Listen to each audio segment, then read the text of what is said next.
Section 24. The Better Man. Part 1.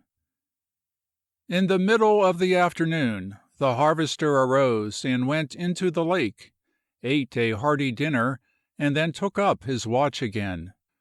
For 2 days and nights he kept his place, until he had the girl out of danger, and where careful nursing was all that was required to ensure life and health.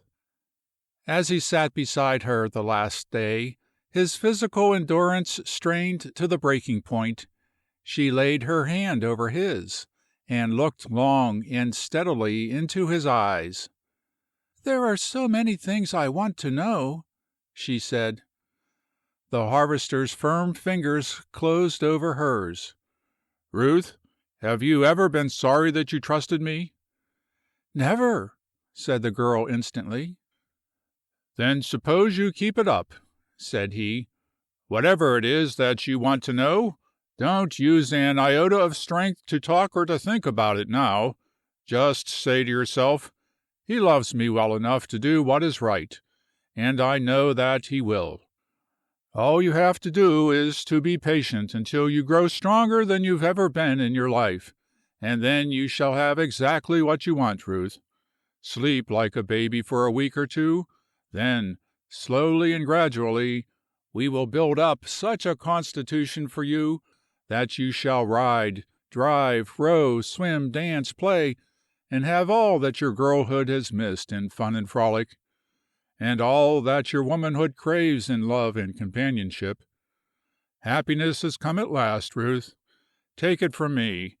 Everything you crave is yours. The love you want, the home, and the life. As soon as you are strong enough, you shall know all about it.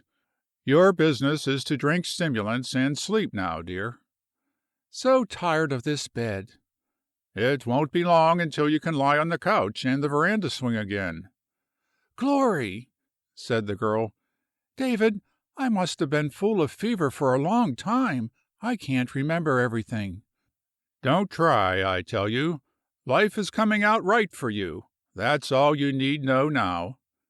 "And for you, David?"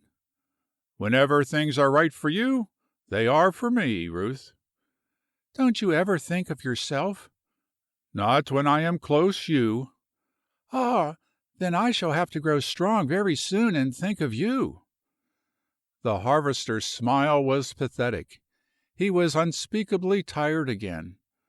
"Never mind me," he said. "Only get well." "David, was there a little horse?" "There certainly was and is," said the harvester. "You had not named him yet, but in a few days I can lead him to the window." "Was there something said about a boat?" "2 of them." "Two?" "Yes, a rowboat for you and a launch that will take you all over the lake with only the exertion of steering on your part." "David, I want my pendant and ring. I am so tired of lying here, I want to play with them." "Where do you keep them, Ruth?" "In the willow teapot. I thought no one would look there." The harvester laughed, and brought the little boxes. He had to open them, but the girl put on the ring and asked him if he would not help her with the pendant. He slipped the thread around her neck and clasped it. With a sigh of satisfaction, she took the ornament in one hand and closed her eyes. He thought she was falling asleep, but presently she looked at him. "You won't allow them to take it from me?" "Indeed, no. There's no reason on earth why you should not have that thread around your neck if you want it." "I am going to sleep now. I want 2 things. May I have them?" "You may," said the harvester promptly, "provided they are not to eat." "No," said the girl. "I've suffered and made others trouble. I won't bother you by asking for anything more than is brought me. This is different. You are completely worn out. Your face frightens me, David, and white hairs that were not there a few days ago have come along your temples. I can see them." "You gave me a mighty serious scare, Ruth." "I know," said the girl. "Forgive me. I didn't mean to. I want you to leave me to Dr. Harmon and the nurse and go sleep a week. Then I will be ready for the swing, and to hear some more about the trees and birds." "I can keep it up if you really need me, but if you don't, I am sleepy. So if you feel safe, I think I will go." "Oh, I am safe enough," said the girl. "It isn't that. I'm so lonely. I've made up my mind not to grieve for mother, but I miss her so now. I feel so friendless." "But, honey," said the harvester, "you mustn't do that. Don't you see how all of us love you? Here is Granny shutting up her house and living here, just to be with you. The nurse will do anything you say. Here is the man you know best, and think so much of, staying in the cabin, and so happy to give you all his time, and anything else you will have, dear. And the Careys come every day, and will do their best to comfort you, and always I am here for you to fall back on." "Yes, I'm falling right now," said the girl. "I almost wish I had the fever again.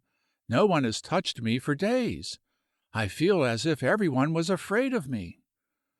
The harvester was puzzled. "Well, Ruth, I'm doing the best I know," he said. "What is it you want?"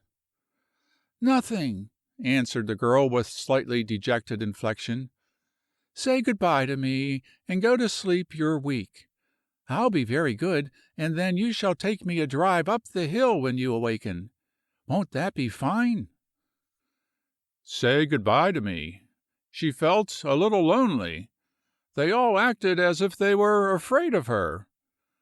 The harvester indulged in a flashing mental review, and arrived at a decision. He knelt beside the bed, took both slender, cool hands, and covered them with kisses. Then he slid a hand under the pillow, and raised the tired head. "If I'm going to say good-bye, I have to do it my own way, Ruth," he said. Thereupon he began at the tumbled mass of hair, and kissed from her forehead to her lips, kisses warm and tender. "Now you go to sleep, and grow strong enough by the time I come back to tell me whom you love," he said, and went from the room without waiting for any reply. With short intervals for food and dips in the lake, the harvester very nearly slept the week. When he finally felt himself again, he bathed, shaved, dressed freshly, and went to see the girl. He had to touch her to be sure she was real. She was extremely weak and tremulous, but her face and hands were fuller. Her color was good. She was ravenously hungry. Dr. Harmon said she was a little tyrant, and the nurse that she was plain cross. The first thing the harvester noticed was that the dull blue look in the depth of her dark eyes was gone. They were clear dusky wells, with shining lights at the bottom. "Well, I never would have believed it," he cried. "Dr. Harmon, you are a great physician. You have made her all over new, and in a few more days she will be on the veranda. This is great." "Do I appear so much better to you, harvester?" asked the girl. "Has no one thought to show you?" cried the harvester. "Here, let me." He stepped to her dressing table, picked up a mirror, and held it before her so that she could see herself. "Seems to me I am dreadfully white and thin yet." "If you had seen what I saw 10 days ago, my girl, you would think you appear like a pink rosy angel now, or a wonderful dream." "Truly do I in the least resemble a dream, David?" "You are a dream, the loveliest one a man ever had. With 3 months of right care and exercise, you'll be the beautiful woman nature intended. I'm so proud of you. You are being so brave. Just lie there in patience a few more days, and out you come again to life, and life that will thrill your being with joy." "All right," said the girl. "I will. David, are you attending to your herbs?" "Not for a few weeks." "You are very much behind?" "No, nothing important. I don't make enough to count on what is ready now. I can soon gather Jimson leaves and seed to fill orders. The hemlock is about right to take the fruit. The mustard is yet in pod, and the saffron and wormseed can be attended later. I can catch up in 2 days. What about the big bed on the hill? The harvester experienced an inward thrill of delight. She was so impressed with the value of the ginseng, she would not mention it, even before the man she loved. No, more than that, adored, worshipped. He smiled at her in understanding. I'll have to take a peep at that and report, he said. Are you rested now? Indeed, yes. You are dreadfully thin. I always am. I'll pick up a little when I get back to work. David, I want you to go to work now. Can you spare me? Haven't we done well these last few days? I can't tell you how well. Then please go gather everything you need to fill orders except the big bed, and by that time maybe you could take another week off, and I could go to the hilltop and on the lake. I'm so anxious to put my feet on the earth. They feel so dead. Are your feet well rubbed to draw down the circulation? They are rubbed shiny and almost skinned, David. No one ever had better care of that, I am sure. Go gather what you should have. All right, said the harvester. He arose, and as he started to leave the room, he took one last look at the girl to see if he could detect anything he could suggest for her comfort, and read a message in her eyes. Instantly there was an answering flash in his. I'll be back in a minute, he said. I just noticed Discoria villosa has the finest rattle boxes formed. I've been waiting to show you. And the hop tree has its castanets all green and gold. In a few more weeks it will begin to play for you. I'll bring you some. Soon he returned with the queer seed formations, and as he bent above her, with his back to Dr. Harmon, he whispered, "What is it?" Her lips barely formed the one word, "Hurry!" The harvester straightened. All comfortable, Ruth? He asked casually. Yes. You understand, of course, that there is not the slightest necessity for my going to work if you really want me for anything, even if it's nothing more than to have me within calling distance, in case you should want something. The whole lot I can gather now won't amount to $20.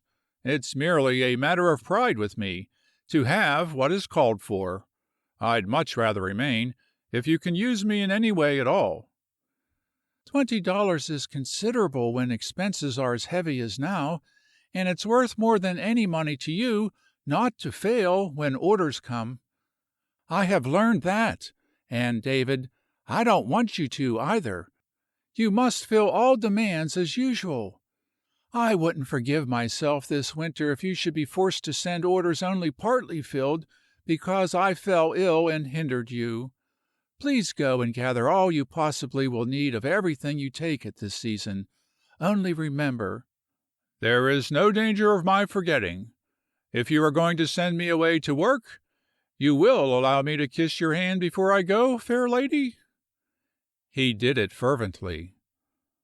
One word with you, Harmon, he said as he left the room. Dr. Harmon arose and followed him to the gold garden, and together they stood beside the molten hedge of sunflowers, coneflowers, elecampane, and jewel flower. I merely want to mention that this is your inning, said the harvester. Find out if you are essential to the girl's happiness as soon as you can, and the day she tells me so, I will file her petition and take a trip to the city to study some little chemical quirks that bother me. That's all. The harvester went to the dry house for bags and clipping shears, and the doctor returned to the sunshine room. "Ruth," he said, "do you know that the harvester is the squarest man I ever met?" "Is he?" asked the girl. "He is, He certainly is." "You must remember that I have little acquaintance with men," said she. "You are the first one I ever knew, and the only one except him." "Well, I try to be square," said Dr. Harmon, "but that is where Langston has me beaten a mile. I have to try. He doesn't. He was born that way." The girl began to laugh. "His environment is so different," she said. "Perhaps if he were in a big city he would have to try also." "Won't do," said the doctor. "He chose his location. So did I. He is a stronger physical man than I ever was or ever will be. The struggle that bound him to the woods and to research, that made him the master of forces that give back life when a man like Carey says it is the end, proves him a master. The tumult in his soul must have been like a cyclone in his forest, when he turned his back on the world and stuck to the woods. Carey told me about it. Some day you must hear. It's a story a woman ought to know in order to arrive at proper values. You never will understand the man until you know that he is clean where most of us are blackened with ugly sins we have no right on God's footstool to commit, and not so much reason as he. Every man should be as he is, but very few are. Carey says Langston's mother was a wonderful element in the formation of his character. But all mothers are anxious, and none of them can build with no foundation and no soul timber. She had material for a man to her hand, or she couldn't have made one." "I see what you mean." "So far as any inexperienced girl ever sees," said the doctor. "Some day, if you live to 50, you will know, but you can't comprehend it now." "If you think I've lived all my life in Chicago's poverty spots and don't know unbridled human nature—" "I've found you and your mother unusually innocent women. You may understand some things. I hope you do. It will help you to decide who is the real man among the men who come into your life. There are some men, Ruth, who are fit to mate with a woman and to perpetuate themselves and their mental and moral forces in children who will be like them, and there are others who are not. It is these others who are responsible for the sin of the world, the sickness and suffering. Any time you are sure you have a chance at a moral man, square and honest, in control of his brain and body, if you are a wise woman, Ruth, stick to him as the limpet to the rock." "You mean stick to the harvester?" "If you are a wise woman." "When was a woman ever wise?" "A few have been. They are the only carefree, really happy ones in the world, the only wives without a big poison blue-bottle fly in their ointment." "I detest flies," said the girl. "So do I," said the doctor. "For this reason I say to you, choose the ointment that never had one in it. Take the man who is master of his fate, captain of his soul. Stick to the harvester. He is infinitely the better man." "Well, have you seen anything to indicate that I wasn't sticking?" asked the girl. "No, and for your sake I hope I never will." She laughed softly. "You do love him, Ruth?" "As I did my mother, yes. There is not a trace in my heart of the thing he calls love." "You have been stunted, warped, and the fountains of life never have opened. It will come, with right conditions of living." "Do you think so?" "I know so. At least there is no one else you love, Ruth?" "No one except you." "And do you feel about me just as you do him?" "No, it is different. What I owe him is for myself. What I owe you is for my mother. You saw, you know, you understand what you did for her, and what it meant to me.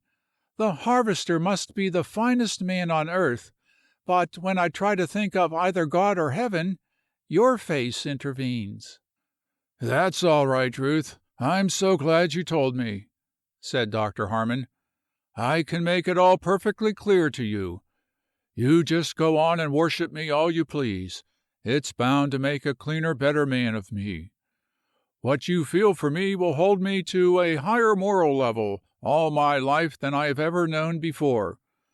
But never forget that you are not going to live in heaven.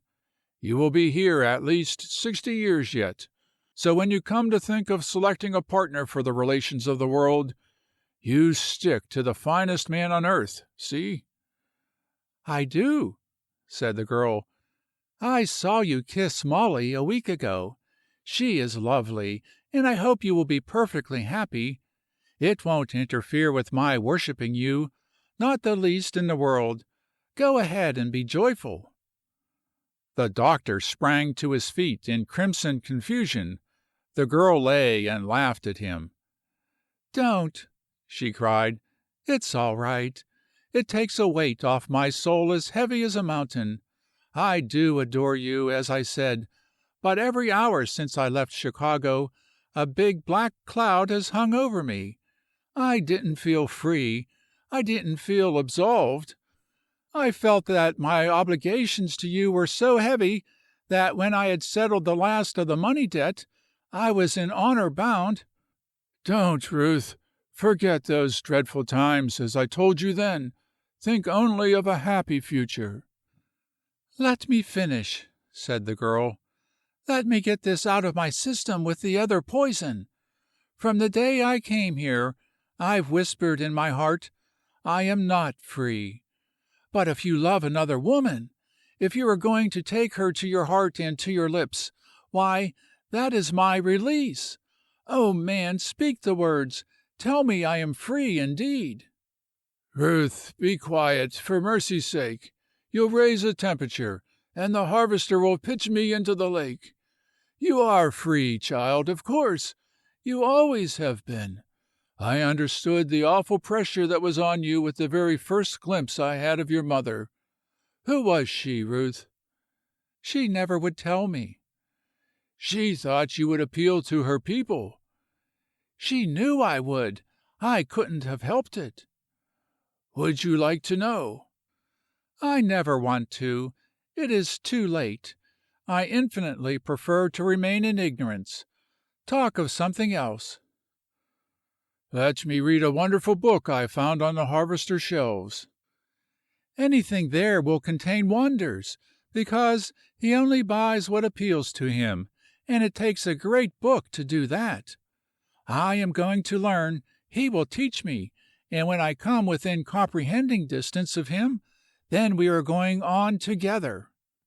"What an attractive place this is!" "Isn't it? I only have seen enough to understand the plan. I scarcely can wait to set my feet on earth and go into detail. Granny Moreland says that when spring comes over the hill and brings up the flowers in the big woods, she'd rather walk through them than to read Revelation. She says it gives her an idea of heaven she can come closer realizing, and it seems more stable. You know she worries about the foundations. She can't understand what supports heaven. But up there in Medicine Woods, the old dear gets so close her God that some day she's going to realize that her idea of heaven there is quite as near right as marble streets and gold pillars, and vastly more probable. The day I reach that hilltop again, heaven begins for me.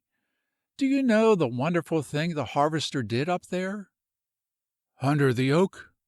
"Yes." "Carrie told me. It was marvelous." "Not such a marvel as another the doctor couldn't have known. The harvester made passing out so natural, so easy, so a part of elemental forces, that I almost have forgotten her tortured body. When I think of her now, it is to wonder if next summer I can distinguish her whisper among the leaves. Before you go, I'll take you up there and tell you what he says, and show you what he means, and you will feel it also."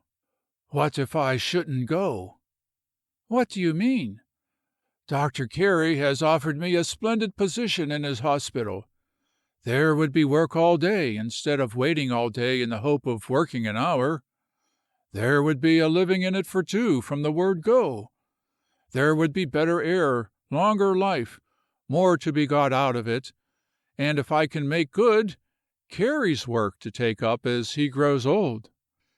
"Take it quickly!" cried the girl. "Don't wait a minute. You might wear out your heart in Chicago for 20 years or forever, and not have an opportunity to do one half so much good. Take it at once." "I was waiting to learn what you and Langston would say." "He will say, 'Take it.'" "Then I will be too happy for words. Ruth, you have not only paid the debt, but you have brought me the greatest joy a man ever had. And there is no need to wait the ages I thought I must. He can tell in a year if I can do the work, and I know I can now. So it's all settled, if Langston agrees." "He will," said the girl. "Let me tell him." "I wish you would," said the doctor. "I don't know just how to go at it." End of section 24.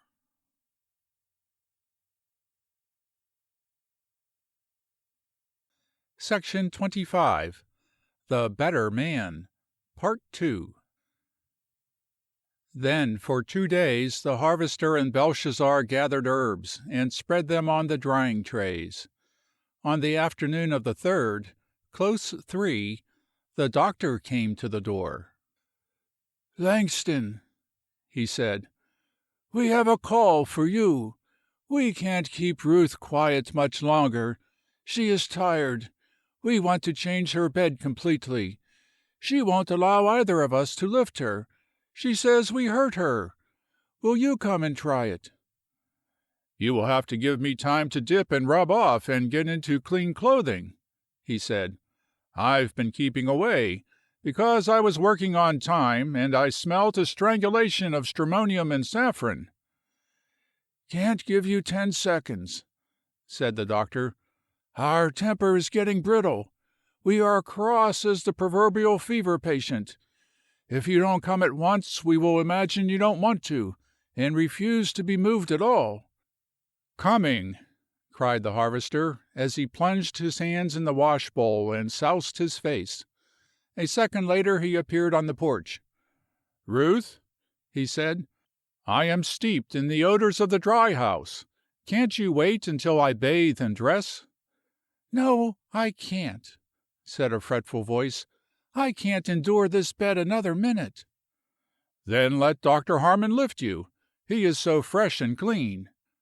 The harvester glanced enviously at the shaven face and white trousers and shirt of the doctor. "I just hate fresh, clean men. I want to smell herbs. I want to put my feet in the dirt and my hands in the water." The harvester came at a rush.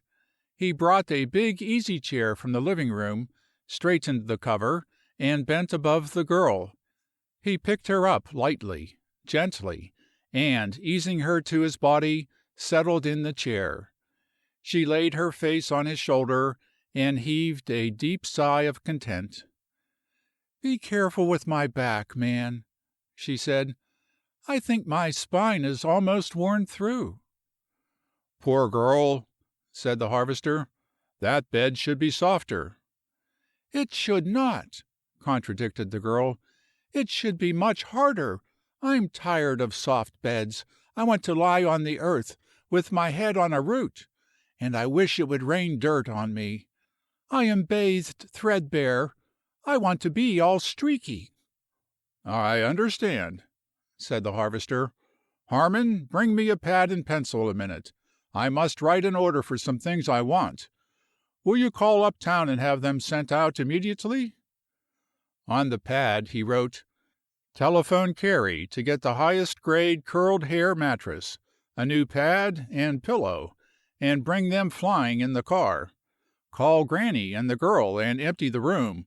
Clean, air, and fumigate it thoroughly. Arrange the furniture differently. and help me into the living room with Ruth."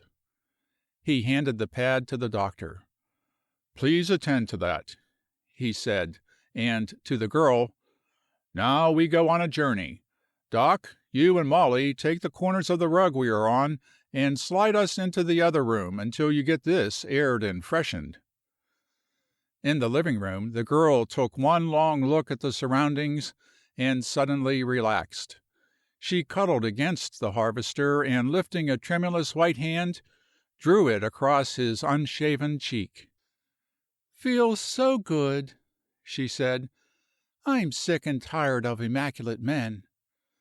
The harvester laughed, tucked her feet in the cover, and held her tenderly. The girl lay with her cheek against the rough khaki, palpitant with the excitement of being moved. "Isn't it great?" she panted. He caught the hand that had touched his cheek in a tender grip, and laughed a deep rumble of exultation that came from the depths of his heart. "There's no name for it, honey," he said. "But don't try to talk until you have a long rest. Changing positions after you have lain so long may be making unusual work for your heart. Am I hurting your back?" "No," said the girl.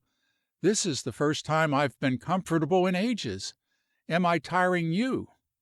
"Yes," laughed the harvester.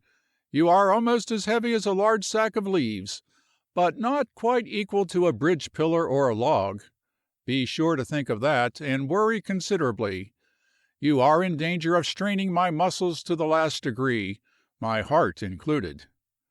"Where is your heart?" whispered the girl. "Right under your cheek," answered the harvester. "But for heaven's sake, don't intimate that you are taking any interest in it, or it will go to pounding until your head will bounce. It's one member of my body that I can't control where you are concerned." "I thought you didn't like me any more." "Careful," warned the harvester. "You are yet too close to heaven to fib like that, Ruth. What have I done to indicate that I don't love you more than ever?" "Stayed away nearly every minute for 3 awful days, and wouldn't come without being dragged. And now you're wishing they would hurry and fix that bed, so you can put me down and go back to your rank old herbs again." "Well, of all the black prevarications! I went when you sent me, and came when you called. I'd willingly give up my hope of what Granny calls salvation, to hold you as I am for an hour, and you know it." "It's going to be much longer than that," said the girl, nestling to him. "I asked for you because you never hurt me, and they always do. I knew you were so strong that my weight now wouldn't be a load for one of your hands, and I am not going back to that bed until I am so tired that I will be glad to lie down." For a long time she was so silent the harvester thought her going to sleep, and having learned that, for him, joy was probably transient, he deliberately got all he could. He closely held the hand she had not withdrawn, and often lifted it to his lips. Sometimes he stroked the heavy braid, gently ran his hands across the tired shoulders, or eased her into a different position. There was not a doubt in his mind of one thing: he was having a royal good time, and he was thankful for the work he had set his assistants that kept them out of the room. They seemed in no hurry, and from scuffling, laughing, and a steady stream of talk, they were entertained at least. At last the girl roused. "There is something I want to ask you," she said. "I promised Dr. Harmon I would." Instantly the heart of the harvester gave a leap that jarred the head resting on it. "You don't like him?" questioned the girl. "I do," declared the harvester. "I like him immensely. There is not a fine, manly, good-looking feature about him that I've missed. I don't fail to do him justice on every point." "I'm so glad. Then you will want him to remain." "Here?" asked the harvester with a light, hot breath. "In Onabasha. Dr. Carey has offered him the place of chief assistant at the hospital. There is a good salary and the chance of taking up the doctor's work as he grows older. It means plenty to do at once: healthful atmosphere, congenial society, everything to a young man. He only had a call once in a while in Chicago, often among people who received more than they paid, like me, and he was very lonely. I think it would be great for him." "And for you, Ruth?" "It doesn't make the least difference to me, but for his sake, because I think so much of him, I would like to see him have the place." "You still think so much of him, Ruth?" "More, if possible," said the girl. "Added to all I owed him before, he has come here and worked for days to save me, and it wasn't his fault that it took a bigger man. Nothing alters the fact that he did all he could, most graciously and gladly." "What do you mean, Ruth?" stammered the harvester. "Oh, they have worn themselves out!" cried the girl impatiently. "First, Granny Morland told me every least little detail of how I went out, and you resurrected me. I knew what she said was true because she worked with you. Then Dr. Carey told me, and Mrs. Carey, and Dr. Harmon, and Molly, and even Granny's little assistant has left the kitchen to tell me that I owe my life to you, and all of them might as well have saved breath. I knew all the time that if ever I came out of this, and had a chance to be like other women, it would be your work, and I'm glad it is. I'd hate to be under obligations to some people I know, but I feel honored to be indebted to you." "I'm mighty sorry they worried you. I had no idea." "They didn't worry me. I'm just telling you that I knew it all the time, that's all." "Forget that," said the harvester.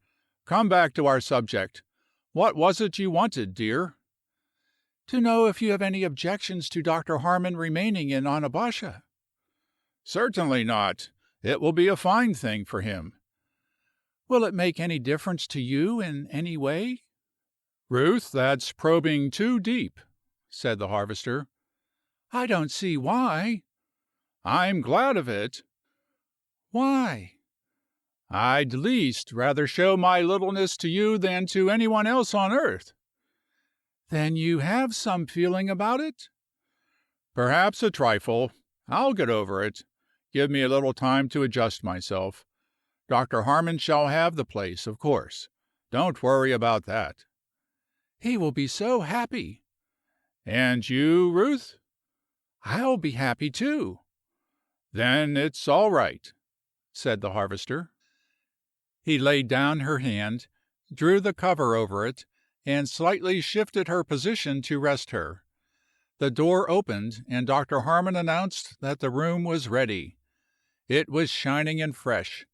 The bed was now turned with its head to the north, so that from it one could see the big trees in Medicine Woods, the sweep of the hillside, the sparkle of mallow-bordered Singing Water, the driveway, and the gold flower garden. Everything was so changed that the room had quite a different appearance. The instant he laid her on it, the girl said, "This bed is not mine." "Yes, it is," said the harvester. "You see, we were a little excited sometimes, and we spilled a few quarts of perfectly good medicine on your mattress. It was hopelessly smelly and ruined, so I'm going to cremate it, and this is your splinter new one, and a fresh pad and pillow. Now you try them and see if they are not much harder and more comfortable." "This is just perfect," she sighed as she sank into the bed. The harvester bent over her to straighten the cover, when suddenly she reached both arms around his neck and gripped him with all her strength. "Thank you," she said. "May I hold you tomorrow?" whispered the harvester, emboldened by this. "Please do," said the girl. The harvester, with dog to heel, went to the oak to think. "Belshazzar Commonsy," said the man, dropping on the seat and holding out his hand. The dog laid his muzzle in the firm grip. "Bell," said the harvester, "I am all at sea. One day I think maybe I have a little chance. The next, none at all. I had an hour of solid comfort today. Now I'm in the sweat box again. It's a little selfish streak in me, Bell, that hates to see Harmon go into the hospital and take my place with the Careys. They are my best and only friends. He is young, social, handsome, and will be ever present. In 3 months he will become so popular that I might as well be off the earth. I wish I didn't think it, but I'm so small that I do. And then there is my dream girl, Bell, the girl you found for me, old fellow.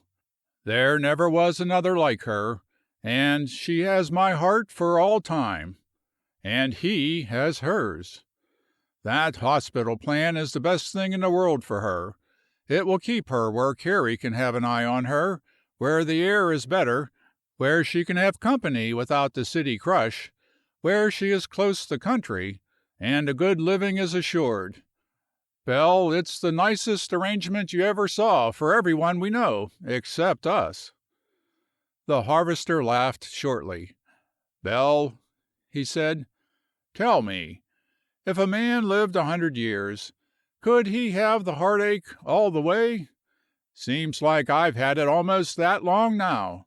In fact, I've had it such ages I'd be lonesome without it.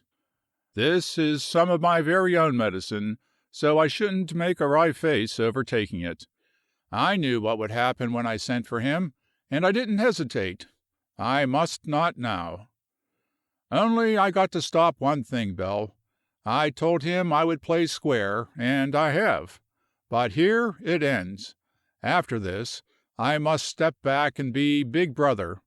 Lots of fun in this brother business, Bell. But maybe I am cut out for it. Anyway, it's written. But if it is, how did she come to allow me such privileges as I took today? That wasn't professional by any means. It was just the stiffest love-making I knew how to do, Bell, and she didn't object by the quiver of an eyelash. God knows I was watching closely enough for any sign that I was distasteful, and I might have been well enough. Rough, herb-stained old clothes, unshaven, everything to offend a dainty girl. She said I might hold her again tomorrow. And, Bell, what the nation did she hug me like that for, if she's going to marry him? Boy, I see my way clear to an hour more. While I'm at it, just to surprise myself, I believe I'll take it like other men. I think I'll go on a little bender, and make what probably will be the last day a plumb good one. Something worth remembering is better than nothing at all, Bell. He hasn't told me that he has won. She didn't say she was going to marry him, and she did say he hurt her, and she wanted me. Bell, how about the grimness of it, if she should marry him and then discover that he hurts her, and she wants me? Lord God Almighty, if you have any mercy at all, never put me up against that," prayed the harvester, "for my heart is water where she is concerned." The harvester arose, and going to the lake, he cut an armload of big pink mallows, covered each mound with fresh flowers, whistled to the dog, and went to his work. Many things had accumulated, and he cleaned the barn, carried herbs from the dry house to the storeroom, and put everything into shape. Close noon the next day he went to Onabasha, and was gone 3 hours. He came back barbered in the latest style, and carrying a big bundle. When the hour for arranging the bed came, he was yet in his room, but he sent word that he would be there in a second. As he crossed the living room, he pulled a chair to the veranda and placed a footstool before it. Then he stepped into the sunshine room. A quizzical expression crossed the face of Dr. Harmon as he closed the book he was reading aloud to the girl, and arose. Wholly unembarrassed, the harvester smiled. Have I got this rigging anywhere near right?" he inquired. David, what have you done? Gasped the amazed girl. "I didn't feel anywhere near up to the mark of my high calling yesterday," quoted the harvester.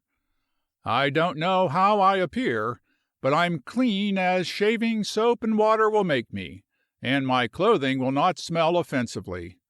Now come out of that bed for a happy hour. Where is that big coverlet? You are going on the veranda today."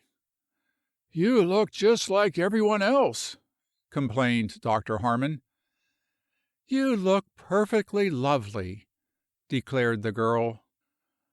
"The swell sends you this invitation to come and see starshine at the foot of Mullen Hill," said the harvester, offering a bouquet. It was a loose bunch of long-stemmed, delicate flowers, each an inch across, and having 5 pearl-white petals lightly striped with pale green. 5 long gold anthers arose, and at their base gold stamens and a green pistil. The leaves were heart-shaped and frosty, whitish-green, resembling felt. The harvester bent to offer them. "Have some grass of Parnassus, my dear," he said. The girl waved them away. Go stand over there by the door and slowly turn around. I want to see you. The harvester obeyed. He was freshly and carefully shaven. His hair was closely cropped at the base of the head, long, heavy, and slightly waving on top. He wore a white silk shirt, with a rolling collar and tie, white trousers, belt, hose, and shoes, and his hands were manicured with care. "Have I made a mess of it, or do I appear anything like other men?" he asked, eagerly. The girl lifted her eyes to Dr. Harmon and smiled. "Do you observe anything messy?" she inquired. "You needn't fish for compliments quite so obviously," he answered. "I'll pay them without being asked. I do not. He is quite correct, and infinitely better looking than the average. Distinguished is a proper word for the gentleman, in my opinion. But why, in heaven's name, have we never had the pleasure of seeing you thus before?" "Look here, Doc," said the harvester. "Do you mean that you enjoy looking at me merely because I am dressed this way?" "I do indeed," said the doctor. "It is good to see you with the garb of work laid aside, and the stamp of cleanliness and ease upon you."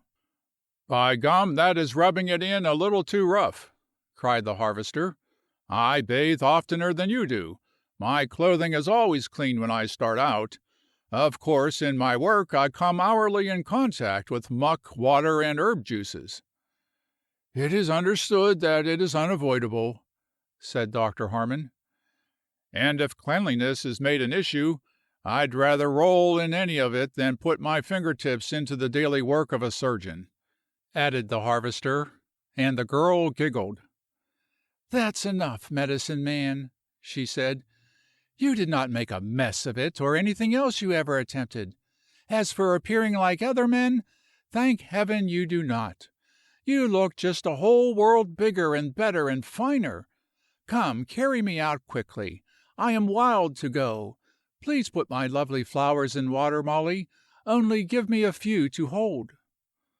The harvester arranged the pink coverlet, picked up the girl, and carried her to the living room.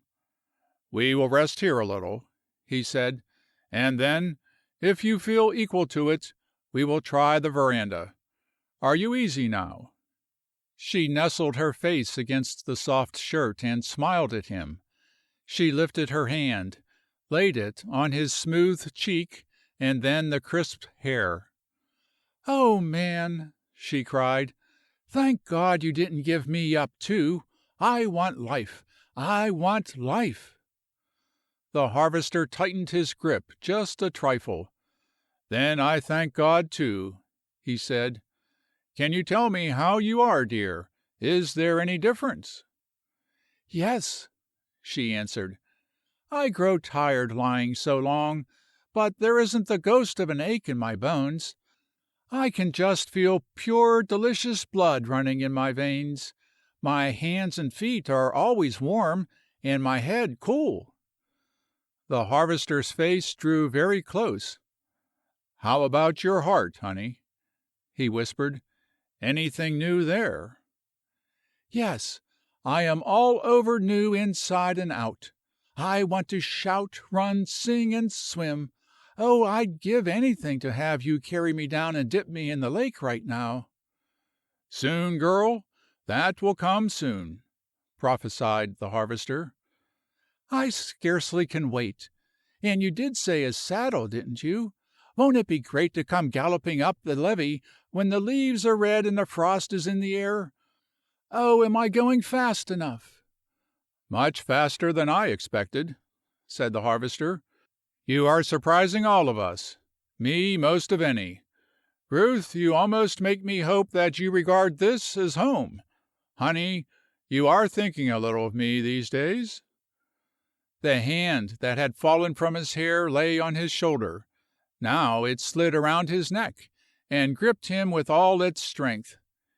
"Heaps and heaps," she said. "All I get a chance to, for being bothered and fussed over, and everlastingly red mushy stuff that's intended for someone else. Please take me to the veranda now.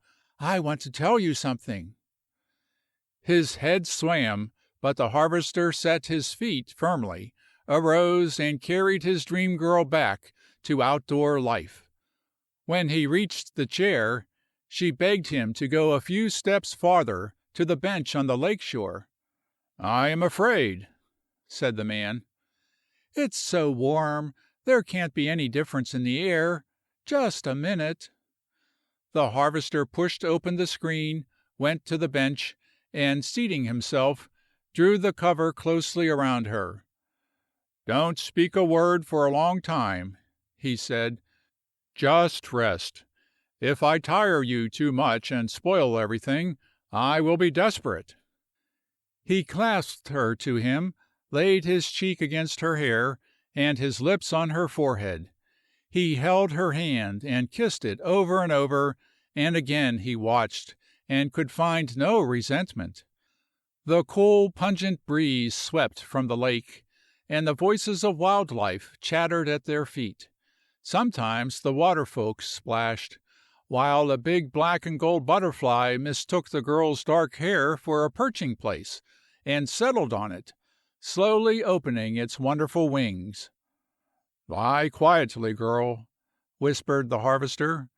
"You are wearing a living jewel, an ornament above price, on your hair. Maybe you can see it when it goes. There."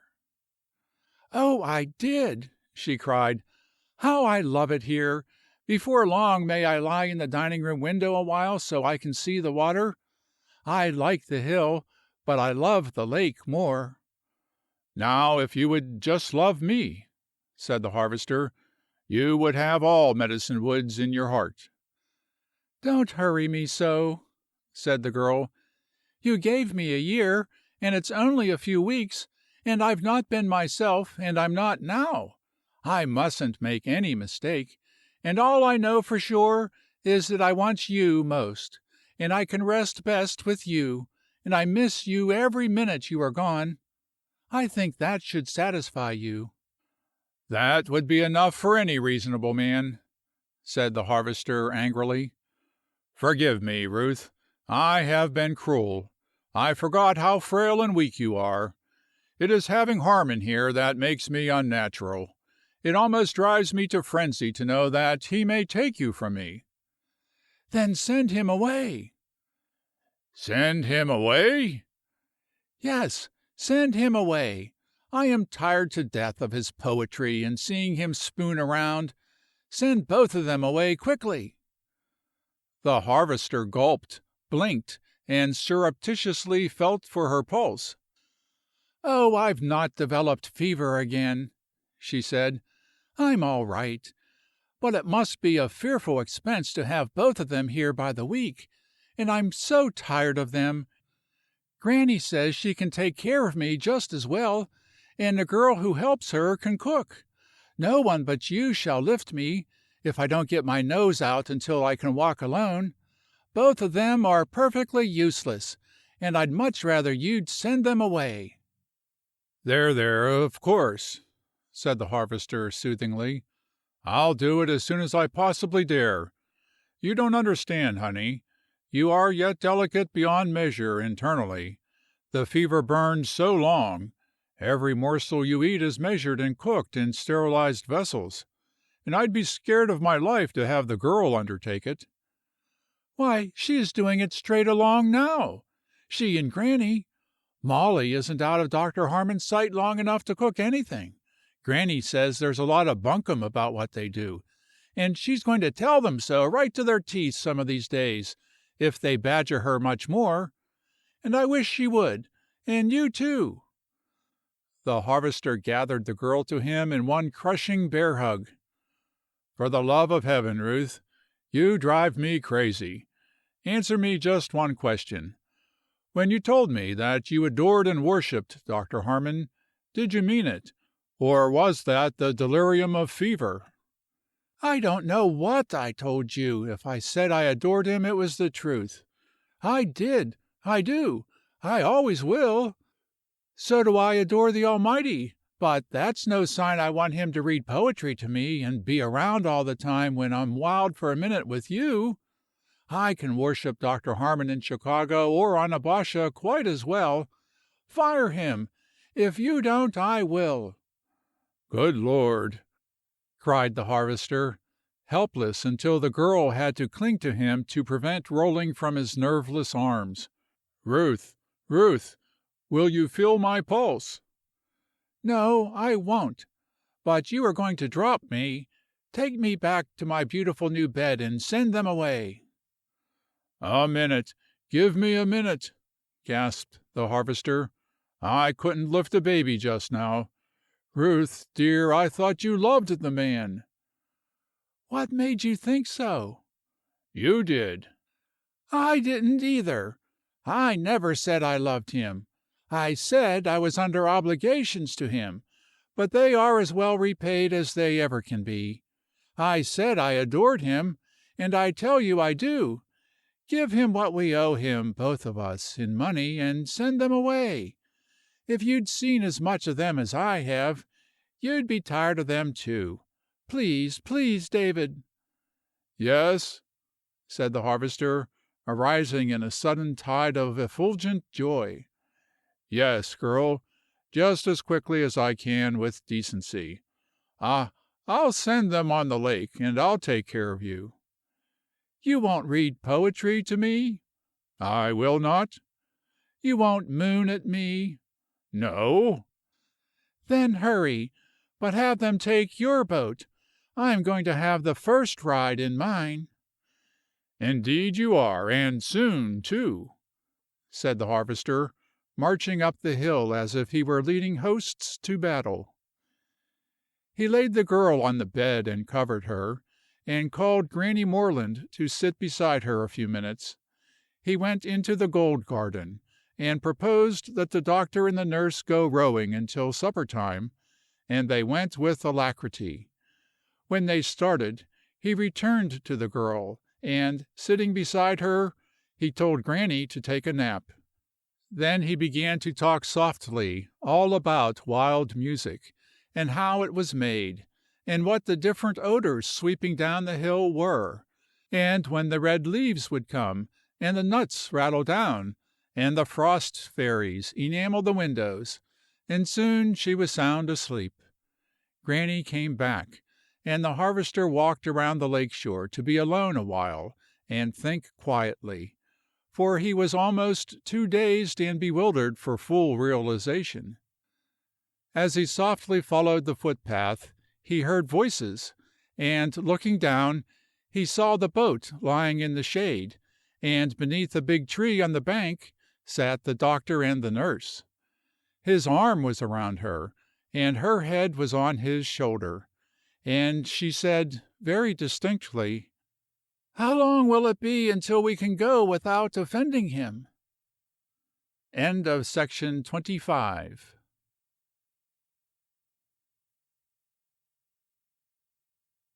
Section 26. A Vertical Spine. Part 1.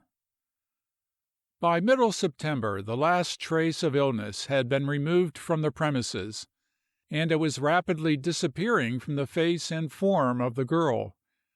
She was showing a beautiful roundness. There was lovely color on her cheeks and lips, and in her dark eyes sparkled a touch of mischief. Rigidly she followed the rules laid down for diet and exercise, and as strength flowed through her body, and no trace of pain tormented her, she began reveling in new and delightful sensations. She loved to pull her boat as she willed, drive over the wood road, study the books, cook the new dishes, rearrange furniture, and go with the harvester everywhere. But that was greatly the management of the man. He was so afraid that something might happen to undo all the wonders accomplished in the girl, and again whiten her face with pain, that he scarcely allowed her out of his sight. He remained in the cabin, helping when she worked, and then drove with her and a big blanket to the woods, arranged her chair and table, found some attractive subject, and while the wind raveled her hair and flushed her cheeks, her fingers drew designs. At noon they went to the cabin to lunch, and the girl took a nap, while the harvester spread his morning's reaping on the shelves to dry. They returned to the woods until 5 o'clock, then home again, and the girl dressed and prepared supper, while the harvester spread his stores and fed the stock. Then he put on white clothing for the evening. The girl rested while he washed the dishes, and they explored the lake in the little motorboat, or drove to the city for supplies, or to see their friends. "Are you even with your usual work at this time of the year?" she asked, as they sat at breakfast. "I am," said the harvester. "The only things that have been crowded out are the candlesticks. They will have to remain on the shelf until the herbs and roots are all in, and the long winter evenings come. Then I'll use the Luna pattern, and finish yours first of all." "What are you going to do today?" "Start on a regular fall campaign. Some of it for the sake of having it, and some because there is good money in it. Will you come?" "Indeed, yes. May I help, or shall I take my drawing along?" "Bring your drawing. Next fall you may help, but as yet you are too close suffering for me to see you do anything that might even be a slight risk. I can't endure it." "Baby," she jeered. "Christen me anything you please," laughed the harvester. "I'm short on names anyway." He went to harness Betsy, and the girl washed the dishes, straightened the rooms, and collected her drawing material. Then she walked up the hill, wearing a shirt and short skirt of khaki, stout shoes, and a straw hat that shaded her face. She climbed into the wagon, laid the drawing box on the seat, and caught the lines as the harvester flung them to her. He went swinging ahead, Belshazzar to heel, the girl driving after. The white pigeons circled above, and every day Ajax allowed his curiosity to overcome his temper, and followed a little farther. "Whoa, Betsy!" The girl tugged at the lines, but Betsy took the bit between her teeth and plodded after the harvester. She pulled with all her might, but her strength was not nearly sufficient to stop the stubborn animal. "Whoa, David!" cried the girl. "What is it?" The harvester turned. "Won't you please wait until I can take off my hat? I love to ride bareheaded through the woods, and Betsy won't stop until you do, no matter how hard I pull." "Betsy, you're no lady," said the harvester. "Why don't you stop when you're told?" "I shan't waste any more strength on her," said the girl. "Hereafter I shall say, 'Gee, David! Haw, David! Whoa, David!' and then she will do exactly as you." The harvester stopped halfway up the hill, and beside a large shaded bed spread the rug and set up the little table and chair for the girl. "Want a plant to draw?" he asked. "This is very important to us. It has a string of names as long as a princess, but I call it golden seal because the roots are yellow. The chemists ask for hydrastis. That sounds formidable, but it's a cousin of buttercups. The woods of Ohio and Indiana produce the finest that ever grew, but it is so nearly extinct now that the trade can be supplied by cultivation only. I suspect I'm responsible for its disappearance around here. I used to get $1.50 a pound, and most of my clothes and books when a boy I owe to it. Now I get 2 for my finest grade. That accounts for the size of these beds."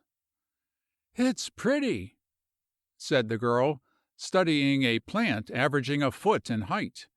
On a slender, round, purplish stem arose one big, rough leaf, heavily veined, and having from 5 to 9 lobes.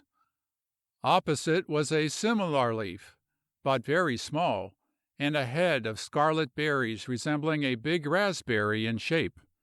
The harvester shook the black wood soil from the yellow roots and held up the plant. "You won't enjoy the odor," he said. "Well, I like the leaves. I know I can use them some way. They are so unusual. What wonderful color in the roots!" "One of its names is Indian paint," explained the harvester. "Probably it furnished the squaws of these woods with coloring matter. Now let's see what we can get out of it. You draw the plant, and I'll dig the roots." For a time the girl bent over her work, and the harvester was busy. Belshazzar ranged the woods chasing chipmunks. The birds came asking questions. When the drawing was completed, other subjects were found at every turn, and the girl talked almost constantly, her face alive with interest. The May-apple beds lay close, and she drew from them. She learned the uses and prices of the plant, and also made drawings of cohosh, moonseed, and bloodroot. That was so wonderful in its root color, the harvester filled the little cup with water, and she began to paint. Intensely absorbed, she bent above the big notched, silvery leaves and the blood-red roots, testing and trying to match them exactly. Every few minutes the harvester leaned over her shoulder to see how she was progressing and to offer suggestions. When she finished, she picked up a trailing vine of moonseed. "You have this on the porch," she said. "I think it is lovely. There is no end to the beautiful combinations of leaves, and these are such pretty little grape-like clusters. But if you touch them the slightest, you soil the wonderful surface." "And that makes the fairies very sad," said the harvester. "They love that vine best of any, because they paint its fruit with the most care. Bloom, the scientists call it. You see it on cultivated plums, grapes, and apples, but never in any such perfection as on moonseed and black haws in the woods. You should be able to design a number of pretty things from the cohosh leaves and berries, too. You scarcely can get a start this fall, but early in the spring you can begin, and follow the season. If your work comes out well this winter, I'll send some of it to the big publishing houses, and you can make book and magazine covers and decorations, if you would like." "If I would like? How modest! You know perfectly well that if I could make a design that would be accepted and used on a book or magazine, I would almost fly. Oh, do you suppose I could?" "I don't suppose anything about it. I know," said the harvester. "It is not possible that the public can be any more tired of wild roses, goldenrod, and swallows than the poor art editors who accept them because they can't help themselves. Dangle something fresh and new under their noses, and see them snap. The next time I go to Onabasha, I'll get you some popular magazines, and you can compare what is being used with what you see here, and judge for yourself how glad they would be for a change. And potteries, arts and crafts shops, and wallpaper factories, they'd be crazy for the designs I could furnish them. As for money, there's more in it than herbs, if only I could draw." "I can do that," said the girl. "Trail the vine and give me an idea how to scale it. I'll just make studies now, and this winter I'll conventionalize them and work them into patterns. Won't that be fun?" "That's more than fun, Ruth," said the harvester solemnly. "That is creation. That touches the provinces of the Almighty. That is taking His unknown wonders and making them into pleasure and benefit for thousands, not to mention filling your face with awe divine and lighting your eyes with interest and ambition. That is life, Ruth. You are beginning to live right now." "I see," said the girl. "I understand. I am." "You get your subjects now. When the harvest is over, I'll show you what I have in my head, and before Christmas the fun will begin." "What next?" "Sketch a sarsaparilla plant and this yam vine. It grows on your veranda, too. The rattlebox, you remember. The leaves and seating arrangements are wonderful. You can do any number of things with them, and all will be new." He called her attention to and brought her samples of ginger leaves, Indian hemp, queen of the meadow, coneflower, burdock, baneberry, and Indian turnip, as he harvested them in turn. When they came to the large beds of orange pleurisy root, the girl cried out with pleasure.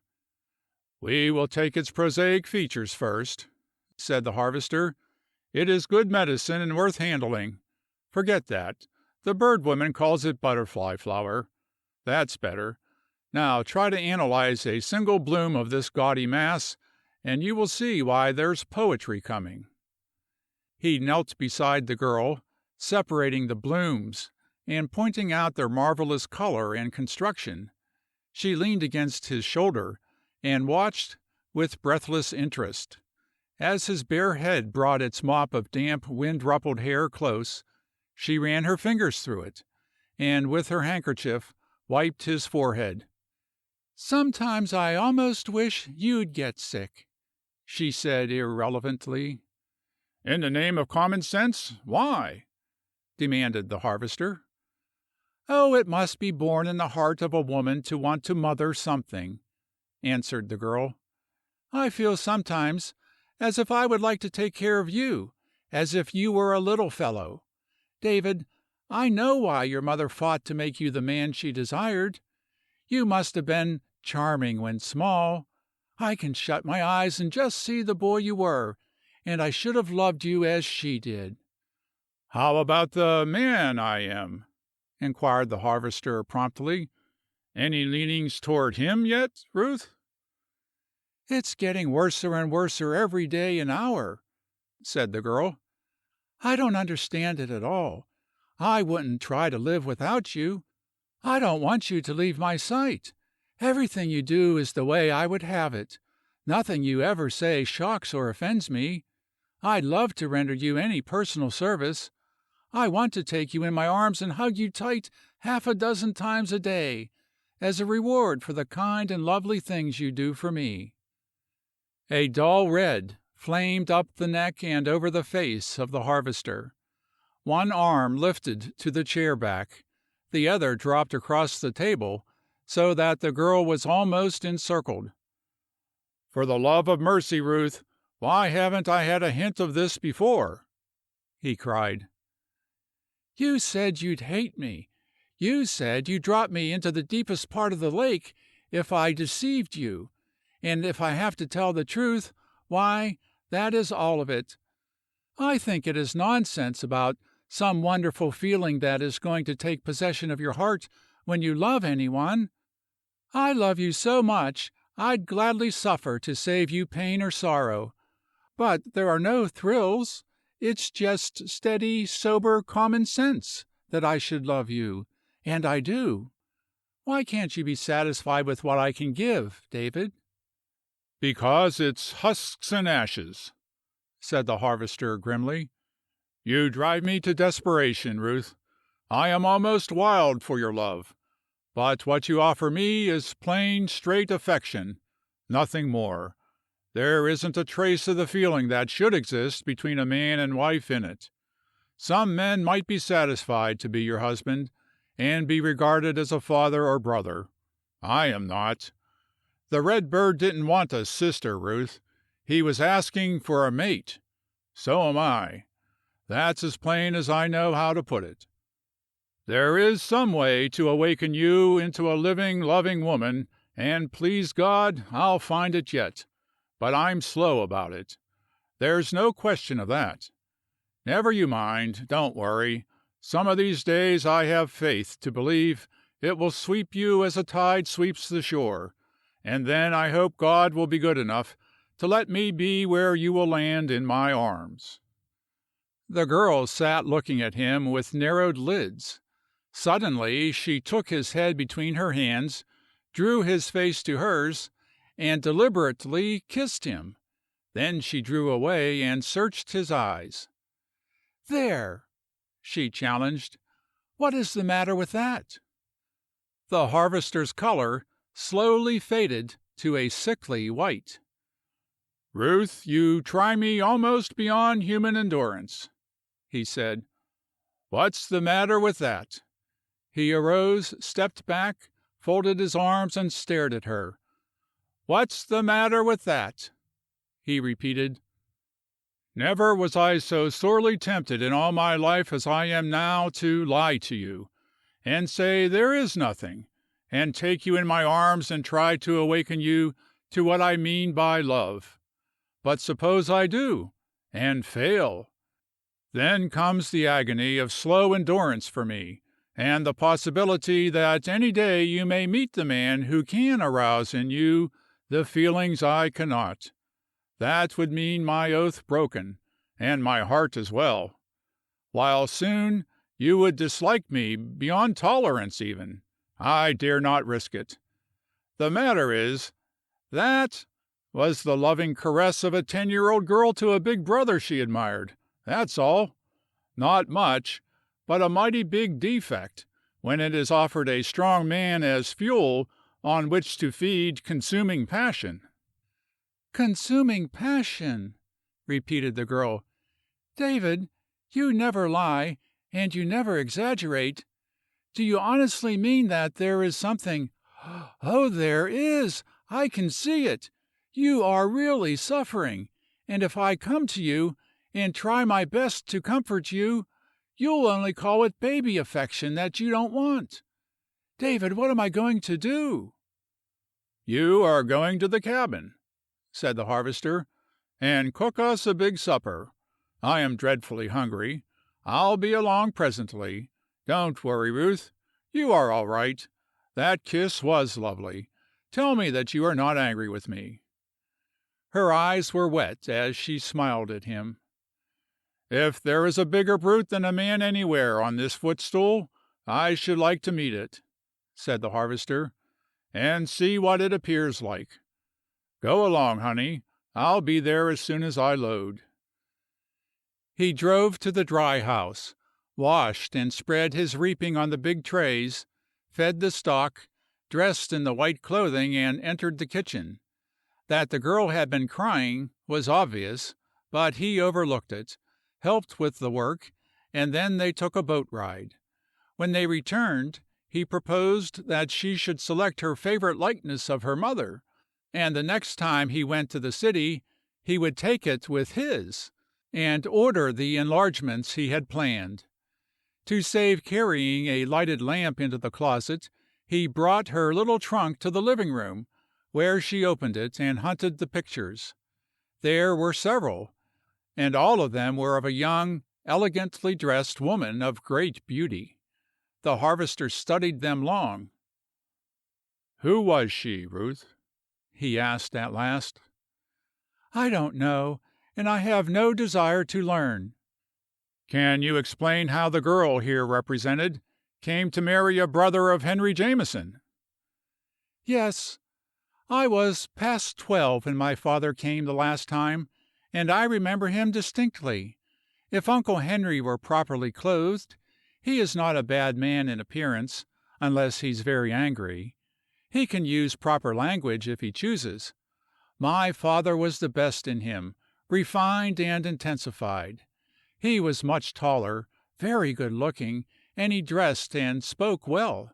They were born and grew to manhood in the East, and came out here at the same time. Where Uncle Henry is a trickster and a trader in stock, my father went a step higher, and tricked and traded in men and women. Mother told me this much once. He saw her somewhere and admired her. He learned who she was, went to her father's law office and pretended he was representing some great business in the West, until he was welcomed as a promising client. He hung around, and when she came in one day, her father was forced to introduce them. The remainder is the same world-old story: a good-looking, glib-tongued man plying every art known to an expert on an innocent girl. Is he dead, Ruth? We thought so. We hoped so. Your mother did not feel that her people might be suffering for her as she was for them? Not after she appealed to them twice and received no reply. Perhaps they tried to find her. Maybe she has a father or mother who is longing for word from her now. Are you very sure you are right in not wanting to know? She never gave me a hint from which I could tell who or where they were. In so gentle a woman as my mother, that could only mean she did not want them to know of her. Neither do I. This is the photograph I prefer. Please use it. I'll put back the trunk in the morning when I can see better, said the harvester. The girl closed it and soon went to bed. But there was no sleep for the man. He went into the night, and for hours he paced the driveway in racking thought. Then he sat on the step and looked at Belshazzar before him. Life's growing easier every minute, Belle, said the harvester. Here's my dream girl. Lovely is the most golden instant of that wonderful dream, offering me, Belle, in my present pass, the lips and the love of my little sister who never was born. And I've hurt Ruth's feelings and sent her to bed with a heartache, trying to make her see that it won't do. It won't, Belle. If I can't have genuine love, I don't want anything. I told her so as plainly as I could find words, and set her crying, and made her unhappy to end a wonderful day. But in some way she has got to learn that propinquity, tolerance, approval, affection even, is not love. I can't take the risk, after all these years of waiting for the real thing. If I did, and love never came, I would end, well, I know how I would end, and that would spoil her life. I simply have got to brace up, Belle, and keep on trying. She thinks it is nonsense about thrills, and some wonderful feeling that takes possession of you. Lord, Belle, there isn't much nonsense about the thing that rages in my brain, heart, soul, and body. It strikes me as the gravest reality that ever overtook a man. She is growing wonderfully attached to me. Couldn't live without me, Belle, that is what she said. Maybe it would be a scheme to bring Granny here to stay with her, and take a few months in some city this winter on those chemical points that trouble me. There is an old saying about absence making the heart grow fonder. Maybe separation is the thing to work the trick. I've tried everything else, I know. But I'm in too much of a hurry. What a fool a man is. A few weeks ago, Belle, I said to myself that if Harmon were away and had no part in her life, I'd be the happiest man alive. Happiest man alive. Belle, take a look at me now. Happy? Well, why shouldn't I be happy? She is here. She is growing in strength and beauty every hour. She cares more for me day by day. From an outside viewpoint, it seems as if I had almost all a man could ask in reason. But when was a strong man in the grip of love ever reasonable? I think the Almighty took a pretty grave responsibility when he made men as he did. If I had been he, and understood the forces I was handling, I would have been too big a coward to do it. There is nothing for me, Belle, but to move on doing my level best, and if she doesn't awaken soon, I will try the absent treatment. As sure as you are the most faithful dog a man ever owned, Belle, I'll try the absent treatment." The harvester arose and entered the cabin, stepping softly, for it was dark in the girl's room, and he could not hear a sound there. He turned up the lights in the living room. As he did so, the first thing he saw was the little trunk. He looked at it intently, then picked up a book. Every page he turned, he glanced again at the trunk. At last he laid down the book and sat staring, his brain working rapidly. He ended by carrying the trunk to his room. He darkened the living room, lighted his own, drew the range screens, and piece by piece carefully examined the contents. There were pictures, but the name of the photographer had been removed. There was not a word that would help in identification. He emptied it to the bottom, and as he picked up the last piece, his fingers struck in a peculiar way that did not give the impression of touching a solid surface. He felt over it carefully, and when he examined with a candle, he plainly could see where the cloth lining had been cut and lifted. For a long time he knelt, staring at it. Then he deliberately inserted his knife blade and raised it. The cloth had been glued to a heavy sheet of pasteboard, the exact size of the trunk bottom. Beneath it lay half a dozen yellow letters, and face down 2 tissue-wrapped photographs. The harvester examined them first. They were of a man close 40, having a strong, aggressive face, on which pride and dominant willpower were prominently indicated. The other was a reproduction of a dainty and delicate woman, with exquisitely tender and gentle features. Long the harvester studied them. The names of the photographer and the city were missing. There was nothing except the faces. He could detect traces of the man in the poise of the girl, and the carriage of her head, and suggestions of the woman in the refined sweetness of her expression. Each picture represented wealth in dress and taste in pose. Finally he laid them together on the table, picked up one of the letters, and read it. Then he read all of them. Before he finished, tears were running down his cheeks, and his resolution was formed. These were the appeals of an adoring mother, crazed with fear for the safety of an only child, who unfortunately had fallen under the influence of a man the mother dreaded and feared, because of her knowledge of life and men of his character.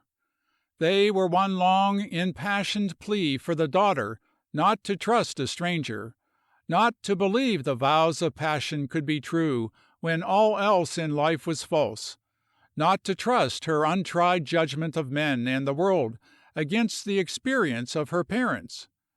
But whether the tears that stained those sheets had fallen from the eyes of the suffering mother or the starved and deserted daughter, there was no way for the harvester to know. One thing was clear. It was not possible for him to rest until he knew if that woman yet lived and bore such suffering. But every trace of address had been torn away, and there was nothing to indicate where or in what circumstances these letters had been written. A long time the harvester sat in deep thought. Then he returned all the letters save one. This, with the pictures, he made into a packet that he locked in his desk. The trunk he replaced and then went to bed. Early the next morning he drove to Onabasha and posted the parcel. The address it bore was that of the largest detective agency in the country. Then he bought an interesting book, a box of fruit, and hurried back to the girl. He found her on the veranda. Belshazzar stretched close with one eye shut and the other on his charge, whose cheeks were flushed with lovely color as she bent over her drawing material. The harvester went to her with a rush, and slipping his fingers under her chin, tilted back her head against him. "Got a kiss for me, honey?" he inquired. "No, sir," answered the girl emphatically. "I gave you a perfectly lovely one yesterday, and you said it was not right. I am going to try just once more, and if you say again that it won't do, I'm going back to Chicago or to my dear Uncle Henry. I haven't decided which." Her lips were smiling, but her eyes were full of tears. "Why, thank you, Ruth. I think that is wonderful," said the harvester. "I'll risk the next one. In the meantime, excuse me if I give you a demonstration of the real thing, just to furnish you an idea of how it should be." The harvester delivered the sample, and went striding to the marsh. The dazed girl sat staring at her work, trying to realize what had happened, for that was the first time the harvester had kissed her on the lips, and it was the material expression a strong man gives the woman he loves when his heart is surging at high tide. The girl sat motionless, gazing at her study. In the marsh she knew the harvester was reaping Queen of the Meadow, and around the high borders Alecampane and burdock. She could hear his voice in snatches of song or cheery whistle, notes that she divined were intended to keep her from worrying. Intermingled with them came the dog's bark of defiance as he digged for an escaping chipmunk, his note of pleading when he wanted a root cut with the mattock, his cry of discovery when he thought he had found something the harvester would like, or his yelp of warning when he scented danger. The girl looked down the drive to the lake and across the hedge. Everywhere she saw glowing color, with intermittent blue sky and green leaves, all of it a complete picture from which nothing could be spared. She turned slowly and looked toward the marsh, trying to hear the words of the song above the ripple of singing water, and to see the form of the man. Slowly she lifted her handkerchief and pressed it against her lips, as she whispered in an awed voice, "My gracious heaven!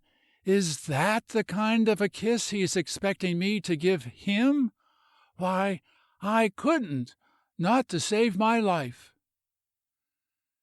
She placed her brushes in water, set the color box on the paper, and went to the kitchen to prepare the noon lunch. As she worked, the soft color deepened in her cheeks, a new light glowed in her eyes, and she hummed over the tune that floated across the marsh. She was very busy when the harvester came, but he spoke casually of his morning's work, ate heartily, and ordered her to take a nap while he washed roots and filled the trays, and then they went to the woods together for the afternoon. In the evening they came home to the cabin and finished the day's work. As the night was chilly, the harvester heaped some bark in the living-room fireplace and lay on the rug before it, while the girl sat in an easy-chair and watched him as he talked. He was telling her about some wonderful combinations he was going to compound for different ailments, and he laughingly asked her if she wanted to be a millionaire's wife and live in a palace. "Of course I could if I wanted to," she suggested. "You could," cried the harvester. "All that is necessary is to combine a few proper drugs in one great remedy and float it. That is easy. The people will do the remainder." "You talk as if you believe that," marveled the girl. "Want it proven?" challenged the harvester. "No!" she cried in swift alarm. "What do we want with more than we have?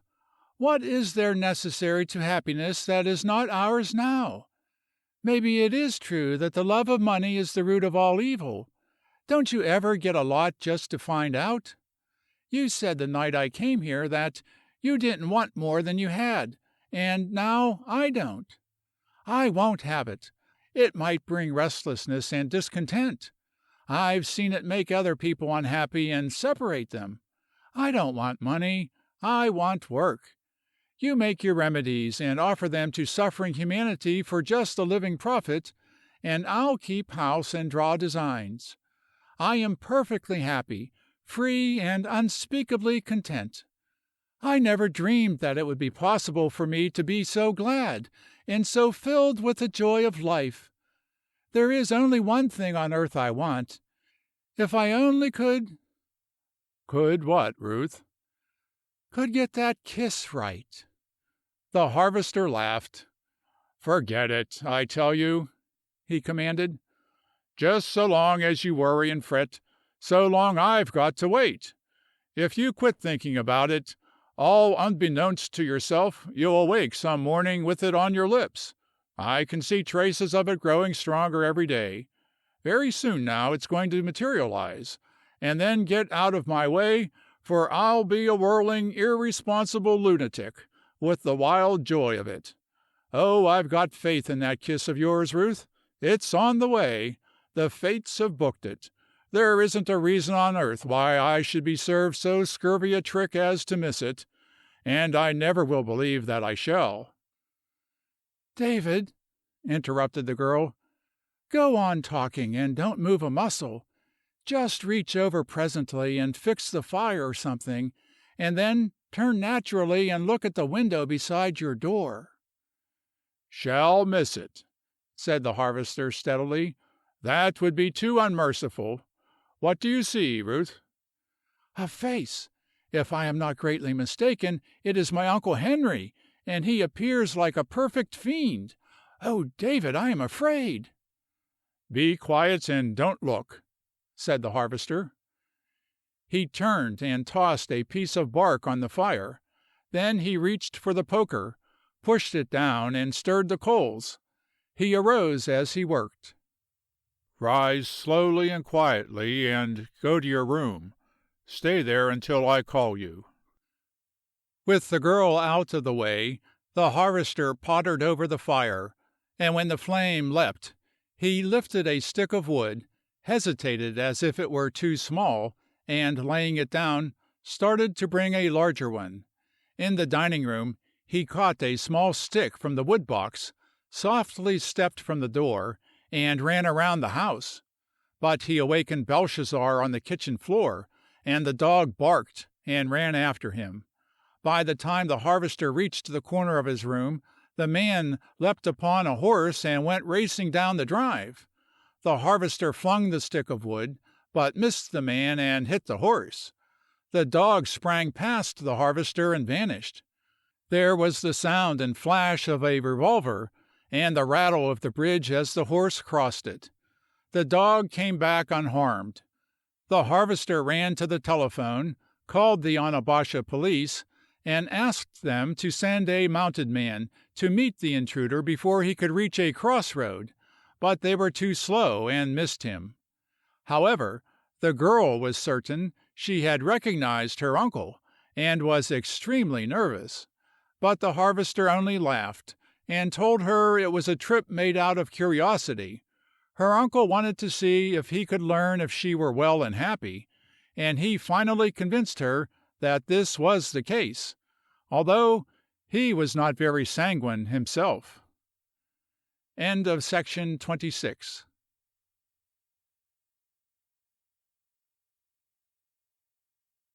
Section 27.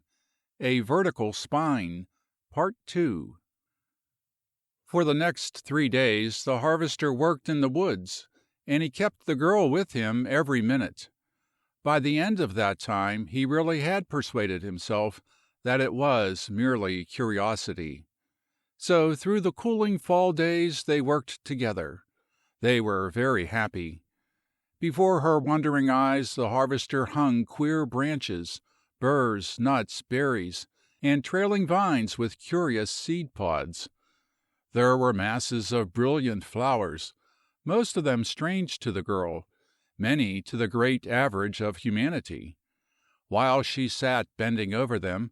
Beside her the harvester delved in the black earth of the woods, or the clay and sand of the open hillside, or the muck of the lake shore, and lifted large bagfuls of roots that he later drenched on the floating raft on the lake, and when they had drained he dried them. Some of them he did not wet, but scraped and wiped clean and dry.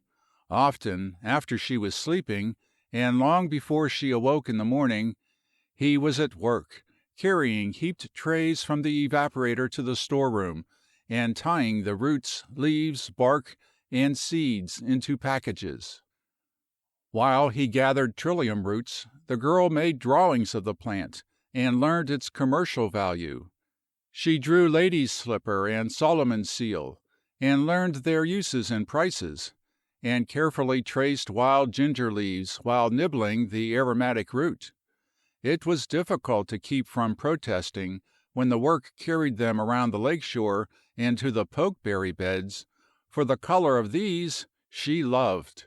It required careful explanation as to the value of the roots and seeds as blood purifier, and the argument that in a few more days the frost would level the bed, to induce her to consent to its harvesting. But when the case was properly presented, she put aside her drawing and stained her slender fingers, gathering the seeds, and loved the work. The sun was golden on the lake. The birds of the upland were clustering over reeds and rushes, for the sake of plentiful seed and convenient water. Many of them sang fitfully. The notes of almost all of them were melodious, and the day was a long, happy dream. There was but little left to gather until ginseng time. For that the harvester had engaged several boys to help him, for the task of digging the roots, washing and drying them, burying part of the seeds and preparing the remainder for market, seemed endless for one man to attempt. After a full day the harvester lay before the fire, and his head was so close the girl's knee that her fingers were in reach of his hair. Every time he mended the fire he moved a little, until he could feel the touch of her garments against him. Then he began to plan for the winter, how they would store food for the long cold days, how much fuel would be required, when they would go to the city for their winter clothing, what they would read, and how they would work together at the drawings. "I am almost too anxious to wait longer to get back to my carving," he said. "Whoever would have thought this spring that fall would come, and find the birds talking of going, the caterpillars spinning winter quarters, the animals holing up, me getting ready for the cold, and your candlesticks not finished. Winter is when you really need them. Then there is solid cheer in numbers of candles, and a roaring wood fire. The furnace is going to be a good thing to keep the floors in the bathroom warm, but an open fire of dry, crackling wood is the only rational source of heat in a home. You must watch for the fairy dances on the back wall, Ruth, and learn to trace goblin faces in the coals. Sometimes there is a panorama of temples and trees, and you will find exquisite color in the smoke. Dry maple makes a lovely lavender, soft and fine as a floating veil, and damp elm makes a blue, and hickory red and yellow. I almost can tell which wood is burning after the bark is gone by the smoke and flame color. When the little red fire fairies come out and dance on the back wall, it is fun to figure what they are celebrating. By the way, Ruth, I have been a lamb for days. I hope you have observed, but I would sleep a little sounder tonight if you only could give me a hint whether that kiss is coming on at all." He tipped back his head to see her face, and it was glorious in the red firelight. The big eyes never appeared so deep and dark. The tilted head struck her hand, and her fingers ran through his hair. "You said to forget it," she reminded him, "and then it would come sooner." "Which same translated means that it is not here yet. Well, I didn't expect it, so I am not disappointed. But, begorry, I do wish it would materialize by Christmas." I think I will work for that. Wouldn't it make a day worth while, though? By the way, what do you want for Christmas, Ruth?" "A doll," she answered. The harvester laughed. He tipped his head again to see her face, and suddenly grew quiet, for it was very serious. "I am quite in earnest," she said. "I think the big dolls in the stores are beautiful, and I never owned only a teeny little one. All my life I've wanted a big doll as badly as I've ever longed for anything that was not absolutely necessary to keep me alive. In fact, a doll is essential to a happy childhood. The mother instinct is so ingrained in a girl that if she doesn't have dolls to love, even as a baby, she is deprived of part of her natural rights. It's a pitiful thing to have been the little girl in the picture who stands outside the window and gazes with longing soul at the doll she is anxious to own and can't ever have. Harvester, I was always that little girl. I am quite in earnest. I want a big, beautiful doll more than anything else." As she talked, the girl's fingers were idly threading the harvester's hair. His head lightly touched her knee, and she shifted her position to afford him a comfortable resting place. With a thrill of delight that shook him, the man laid his head in her lap and looked into the fire, his face glowing as a happy boy's. "You shall have the loveliest doll that money can buy, Ruth," he promised. "What else do you want?" "A roasted goose, plum pudding, and all those horrid indigestible things that Christmas stories always tell about, and popcorn balls and candy and everything I've always wanted and never had, and a long, beautiful day with you. That's all." "Ruth, I'm so happy I almost wish I could go to heaven right now before anything occurs to spoil this," said the harvester. The wheels of a car rattled across the bridge. He whirled to his knees and put his arms around the girl. "Ruth," he said huskily, "I'll wager $1,000 I know what is coming. Hug me tight, quick, and give me the best kiss you can, any old kind of a one, so you touch my lips with yours before I've got to open that door and let in trouble."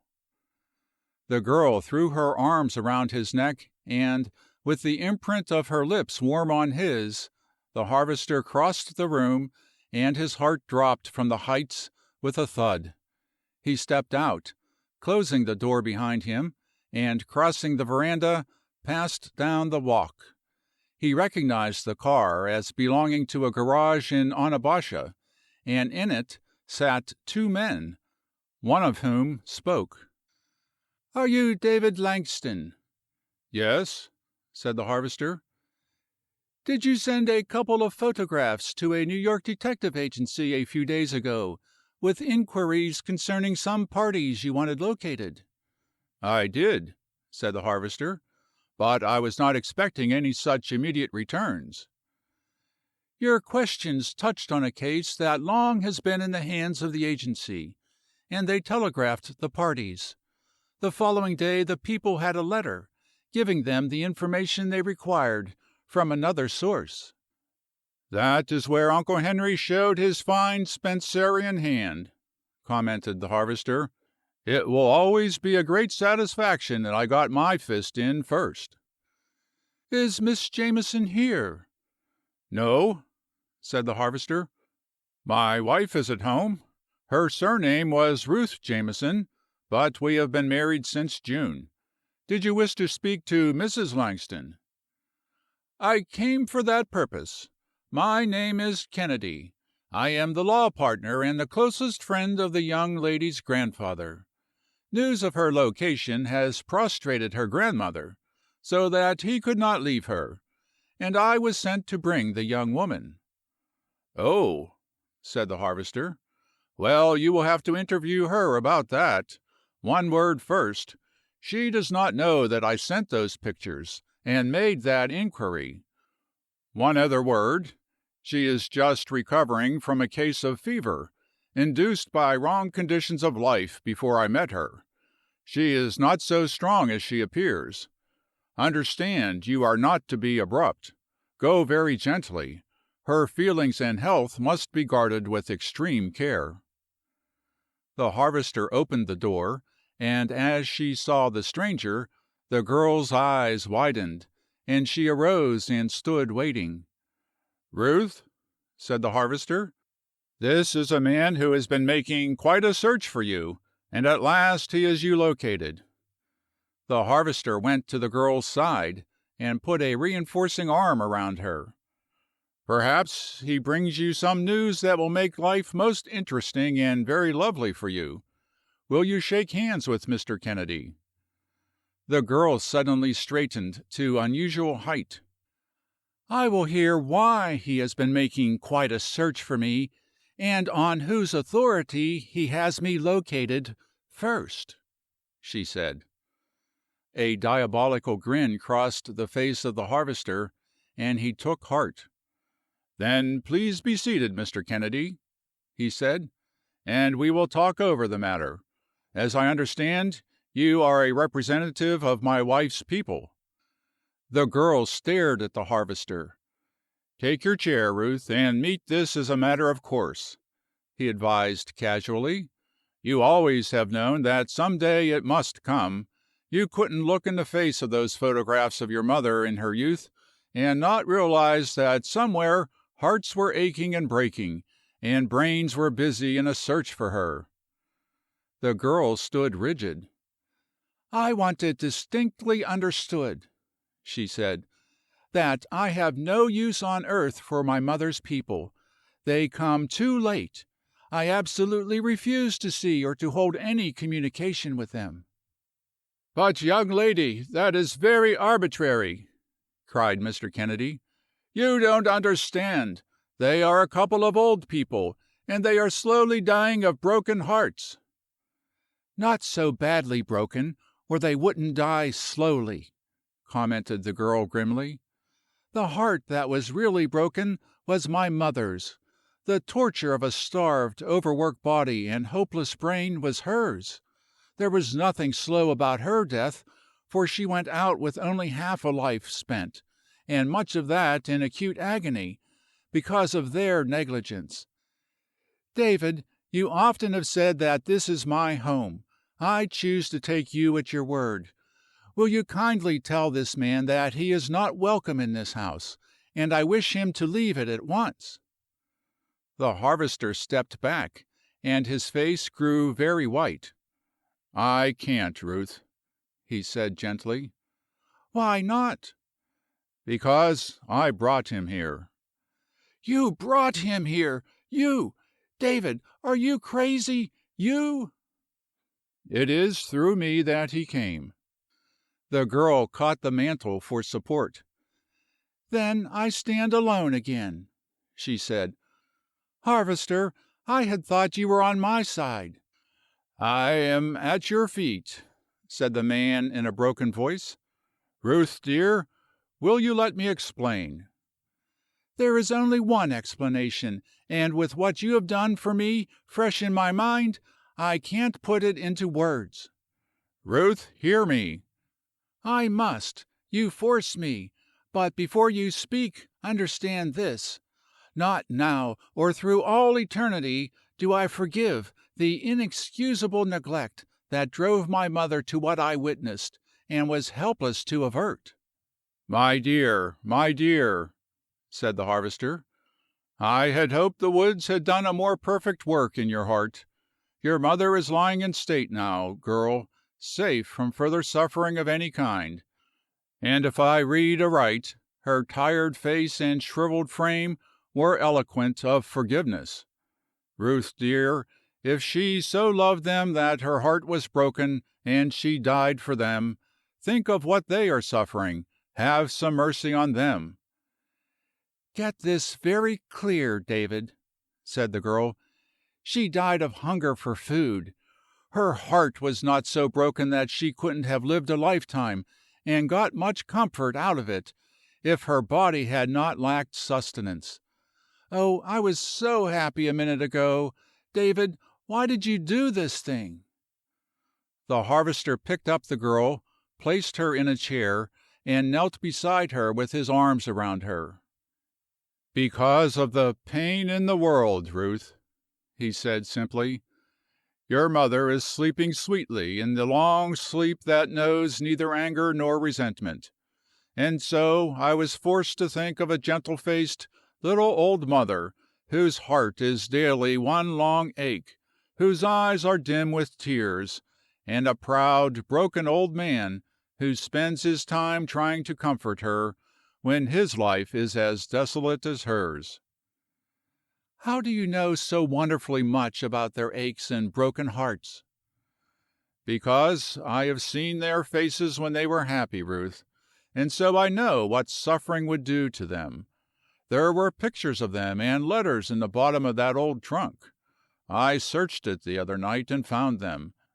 And by what life has done to your mother and to you, I can judge what it is now bringing them. Never can you be truly happy, Ruth, until you have forgiven them, and done what you can to comfort the remainder of their lives. I did it because of the pain in the world, my girl. What about my pain? The only way on earth to cure it is through forgiveness.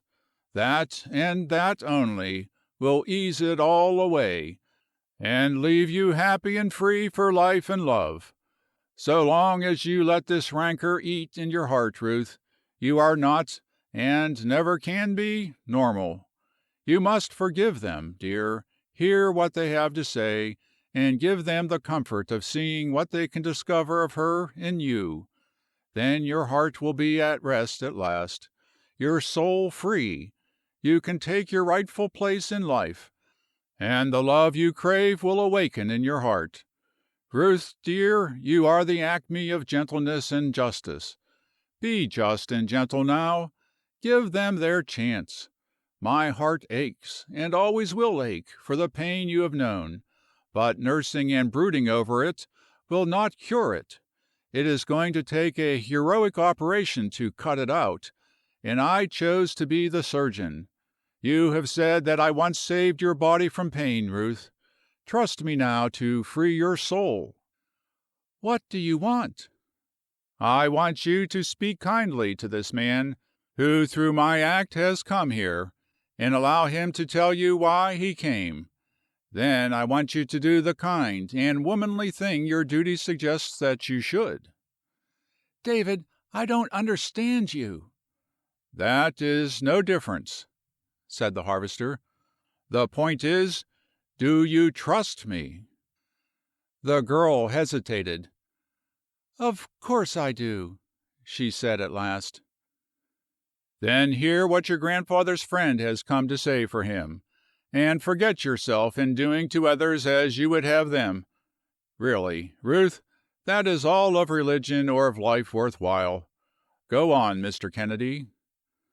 The harvester drew up a chair, seated himself beside the girl, and taking one of her hands, he held it closely and waited.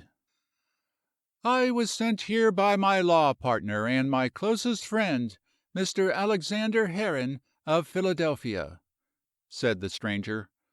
Both he and Mrs. Heron were bitterly opposed to your mother's marriage because they knew life and human nature, and there never is but one end to men such as she married. You may omit that, said the girl coldly. Simply state why you are here. In response to an inquiry from your husband concerning the originals of some photographs he sent to a detective agency in New York. They have had the case for years, and recognizing the pictures as a clue, they telegraphed Mr. Heron. The prospect of news after years of fruitless searching so prostrated Mrs. Heron that he dared not leave her, and he sent me. Kindly tell me this, said the girl. Where were my mother's father and mother for the 4 years immediately following her marriage? They went to Europe to avoid the humiliation of meeting their friends. There, in Italy, Mrs. Heron developed a fever, and it was several years before she could be brought home.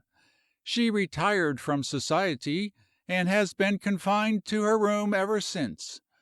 When they could return, a search was instituted at once for their daughter, but they never have been able to find a trace.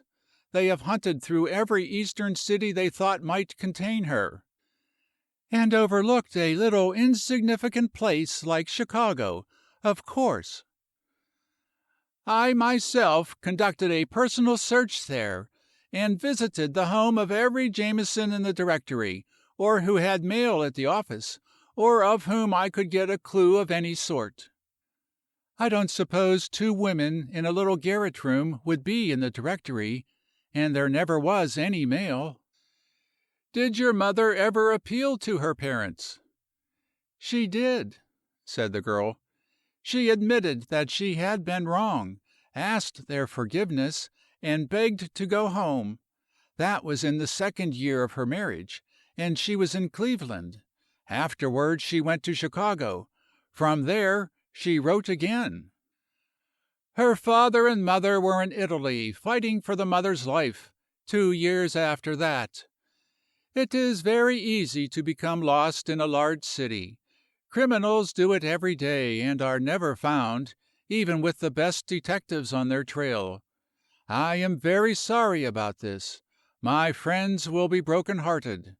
At any time they would have been more than delighted to have their daughter return. A letter on the day following the message from the agency brought news that she was dead, and now their only hope for any small happiness at the close of years of suffering lies with you. I was sent to plead with you to return with me at once and make them a visit. Of course, their home is yours. You are their only heir, and they would be very happy if you were free, and would remain permanently with them. How do they know I will not be like the father they so detested? They had sufficient cause to dislike him. They have every reason to love and welcome you. They are consumed with anxiety. Will you come? No, this is for me to decide. I do not care for them or their property. Always they have failed me when my distress was unspeakable.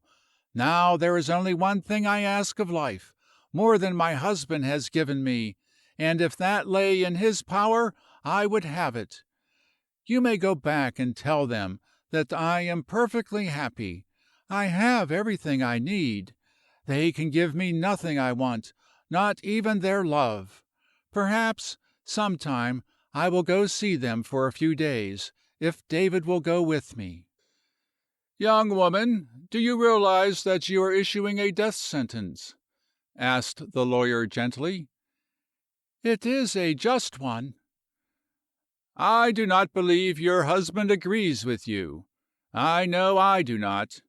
Mrs. Heron is a tiny old lady, with a feeble spark of vitality left, and with all her strength she is clinging to life, and pleading with it to give her word of her only child before she goes out unsatisfied.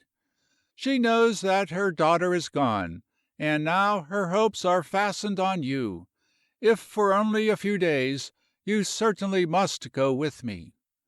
I will not. The lawyer turned to the harvester. She will be ready to start with you tomorrow morning on the first train north, said the harvester. We will meet you at the station at 8. I am afraid I forgot to tell my driver to wait. You mean your instructions were not to let the girl out of your sight, said the harvester. Very well. We have comfortable rooms. I will show you to one. Please come this way. The harvester led the guest to the lake room and arranged for the night. Then he went to the telephone and sent a message to an address he had been furnished, asking for an immediate reply. It went to Philadelphia and contained a description of the lawyer, and asked if he had been sent by Mr. Heron to escort his granddaughter to his home. When the harvester returned to the living room, the girl, white and defiant, waited before the fire. He knelt beside her and put his arms around her, but she repulsed him, so he sat on the rug and looked at her. No wonder you felt sure you knew what that was, she cried bitterly. Ruth, if you will allow me to lift the bottom of that old trunk, and if you will read any one of the half-dozen letters I read, you will forgive me and begin making preparations to go." "It's a wonder you don't hold them before me and force me to read them," she said. "Don't say anything you will be sorry for after you are gone, dear." "I'm not going." "Oh, yes, you are." "Why?" "Because it is right that you should, and right is inexorable. Also, because I very much wish you to. You will do it for me." "Why do you want me to go?" "I have 3 strong reasons. First, as I told you, it is the only thing that will cleanse your heart of bitterness, and leave it free for the tenanting of a great and holy love. Next, I think they honestly made every effort to find your mother, and are now growing old in despair you can lighten, and you owe it to them and yourself to do it. Lastly, for my sake. I've tried everything I know, Ruth, and I can't make you love me, or bring you to a realizing sense of it if you do. So before I saw that chest, I had planned to harvest my big crop, and try with all my heart while I did it. And if love hadn't come then, I meant to get someone to stay with you, and I was going away to give you a free perspective for a time. I meant to plead that I needed a few weeks with a famous chemist I know to prepare me better for my work. My real motive was to leave you, and let you see if absence could do anything for me in your heart. You've been very nearly the creature of my hands for months, my girl. Whatever anyone else may do, you're bound to miss me mightily, and I figured that with me away, perhaps you could solve the problem alone I seem to fail in helping you with. This is only a slight change of plans. You are going in my stead. I will harvest the ginseng and cure it, and then, if you are not at home, and the loneliness grows unbearable, I will take the chemistry course, until you decide when you will come, if ever." "If ever?" "Yes," said the harvester. "I am growing accustomed to facing big propositions. I will not dodge this. The faces of the 3 of your people I have seen prove refinement. Their clothing indicates wealth. These long, lonely years mean that they will shower you with every outpouring of loving, hungry hearts. They will keep you if they can, my dear. I do not blame them. The life I propose for you is one of work, mostly for others, and the reward, in great part, consists of the joy in the soul of the Creator of things that help in the world. I realize that you will find wealth, luxury, and lavish love. I know that I may lose you forever, and if it is right and best for you, I hope I will.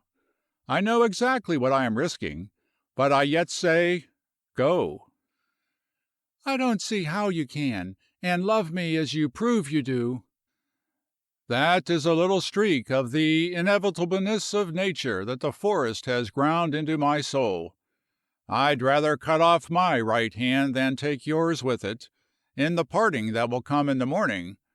But you are going, and I am sending you. So long as I am shaped like a human being, it is in me to dignify the possession of a vertical spine by acting as nearly like a man as I know how. I insist that you are my wife, because it crucifies me to think otherwise. I tell you tonight, Ruth, you are not, and never have been. You are free as air. You married me without any love for me in your heart, and you pretended none. It was all my doing. If I find that I was wrong, I will free you without a thought of results to me. I am a secondary proposition. I thought then that you were alone and helpless, and before the Almighty I did the best I could. But I know now that you are entitled to the love of relatives, wealth, and high social position, no doubt. If I allowed the passion in my heart to triumph over the reason of my brain, and worked on your feelings and tied you to the woods, without knowing but that you might greatly prefer that other life you do not know, but to which you are entitled, I would go out and sink myself in Loon Lake." "David, I love you. I do not want to go. Please, please let me remain with you." "Not if you could say that, realizing what it means, and give me the kiss right now I would stake my soul to win. Not by any bribe you can think of, or any allurement you can offer. It is right that you go to those suffering old people. It is right you know what you are refusing for me before you renounce it. It is right you take the position to which you are entitled, until you understand thoroughly whether this suits you better. When you know that life as well as this, the people you will meet as intimately as me, then you can decide for all time, and I can look you in the face with honest, unwavering eye. And if by any chance your heart is in the woods, and you prefer me and the cabin to what they have to offer, to all eternity your place here is vacant, Ruth. My love is waiting for you, and if you come under those conditions, I never can have any regret. A clear conscience is worth restraining passion a few months to gain, and besides, I always have got the fact to face that when you say I love and when I say I love, it means two entirely different things. When you realize that the love of man for woman, and woman for man, is a thing that floods the heart, brain, soul, and body with a wonderful and all-pervading ecstasy, and if I happen to be the man who makes you realize it, then come tell me, and we will show God and his holy angels what earth means by the heaven-inspired word, radiance." "David, there never will be any other man like you." "The exigencies of life must develop many a finer and better." "You still refuse me? You yet believe I do not love you?"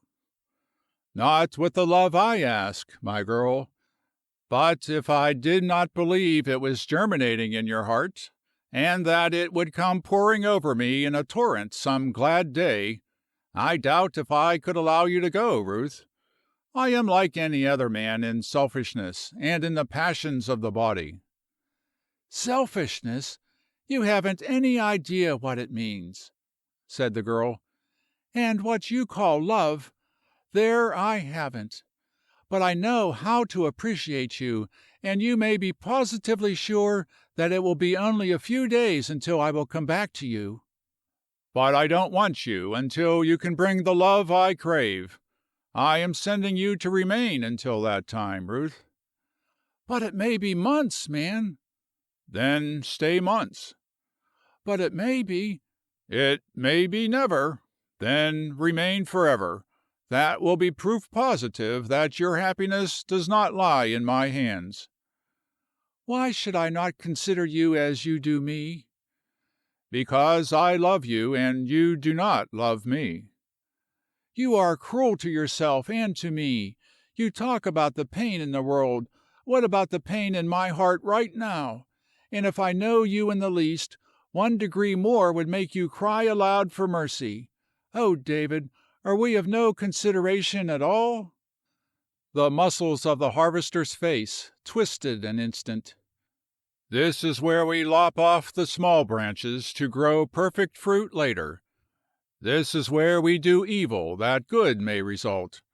This is where we suffer tonight, in order we may appreciate fully the joy of love's dawning.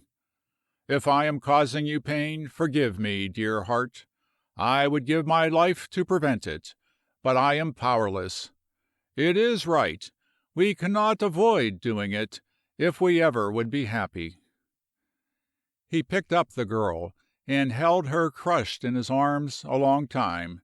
Then he set her inside her door, and said, "Lay out what you want to take, and I will help you pack, so that you can get some sleep. We must be ready early in the morning." When the clothing to be worn was selected, the new trunk packed, and all arrangements made, the girl sat in his arms before the fire as he had held her when she was ill, and then he sent her to bed and went to the lake shore to fight it out alone. Only God and the stars and the faithful Belshazzar saw the agony of a strong man in his extremity. Near dawn he heard the tinkle of the bell, and went to receive his message and order a car for morning. Then he returned to the merciful darkness of night, and paced the driveway until light came peeping over the tree-tops. He prepared breakfast, and an hour later put the girl on the train, and stood watching it until the last rift of smoke curled above the spires of the city. End of section 27.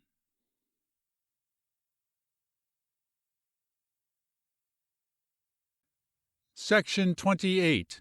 The Man in the Background. Part 1. Then the harvester returned to Medicine Woods to fight his battle alone.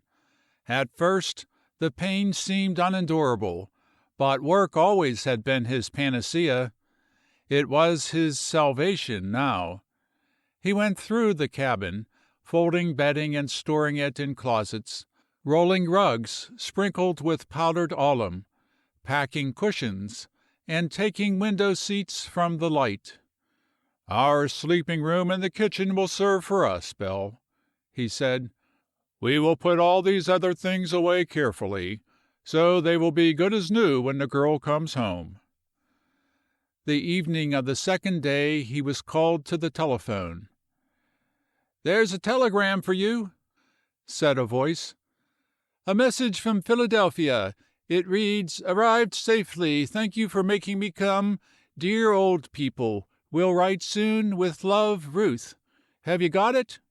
"No," lied the harvester, grinning rapturously. "Repeat it again slowly, and give me time after each sentence to write it. Now go on." He carried the message to the back steps and sat reading it again and again. "I supposed I'd have to wait at least 4 days," he said to Ajax as the bird circled before him. "This is from the girl, old man, and she is not forgetting us to begin with, anyway. She is there all safe. She sees that they need her. They are lovable old people. She's going to write us all about it soon. And she loves us, all she knows how to love anyone. That should be enough to keep us sane and sensible until her letter comes. There is no use to borrow trouble, so we will say everything in the world is right with us, and be as happy as we can on that, until we find something we cannot avoid worrying over. In the meantime, we will have faith to believe that we have suffered our share, and the end will be happy for all of us. I am mighty glad the girl has a home, and the right kind of people to care for her. Now, when she comes back to me, I needn't feel that she was forced, whether she wanted to or not, because she had nowhere to go. This will let me out with a clean conscience, and that is the only thing on earth that allows a man to live in peace with himself. Now I'll go finish everything else, and then I'll begin the ginseng harvest." So the harvester hitched Betsy, and with Belshazzar at his feet, he drove through the woods to the sarsaparilla beds. He noticed the beautiful lobed leaves, at which the rabbits had been nibbling, and the heads of lustrous purple-black berries, as he began digging the roots that he sold for stimulants. "I might have needed a dose of you now myself," the harvester addressed a heap of uprooted plants, "if the electric wires hadn't brought me a better. Great invention, that. Never before realized it fully. I thought today would be black as night, but that message changes the complexion of affairs mightily. So I'll dig you for people who really are in need of something to brace them up." After the sarsaparilla was on the trays, he attacked the beds of Indian hemp, with its long graceful pods, and took his usual supply. Then he worked diligently on the warm hillside over the dandelion. When these were finished, he brought half a dozen young men from the city and drilled them on handling ginseng. He was warm, dirty, and tired when he came from the beds the evening of the fourth day. He finished his work at the barn, prepared and ate his supper, slipped into clean clothing, and walked to the country road where it crossed the lane. There he opened his mailbox. The letter he expected with the Philadelphia postmark was inside. He carried it to the bridge, and sitting in her favorite place, with the lake breeze threading his hair, opened his first letter from the girl. "My dear friend, lover, husband," it began. The harvester turned the sheets face down across his knee, laid his hand on them, and stared meditatively at the lake. "Friend," he commented. "Well, that's all right. I am her friend, as well as I know how to be. Lover? I come in there, full force. I did my level best on that score, though I can't boast myself a howling success.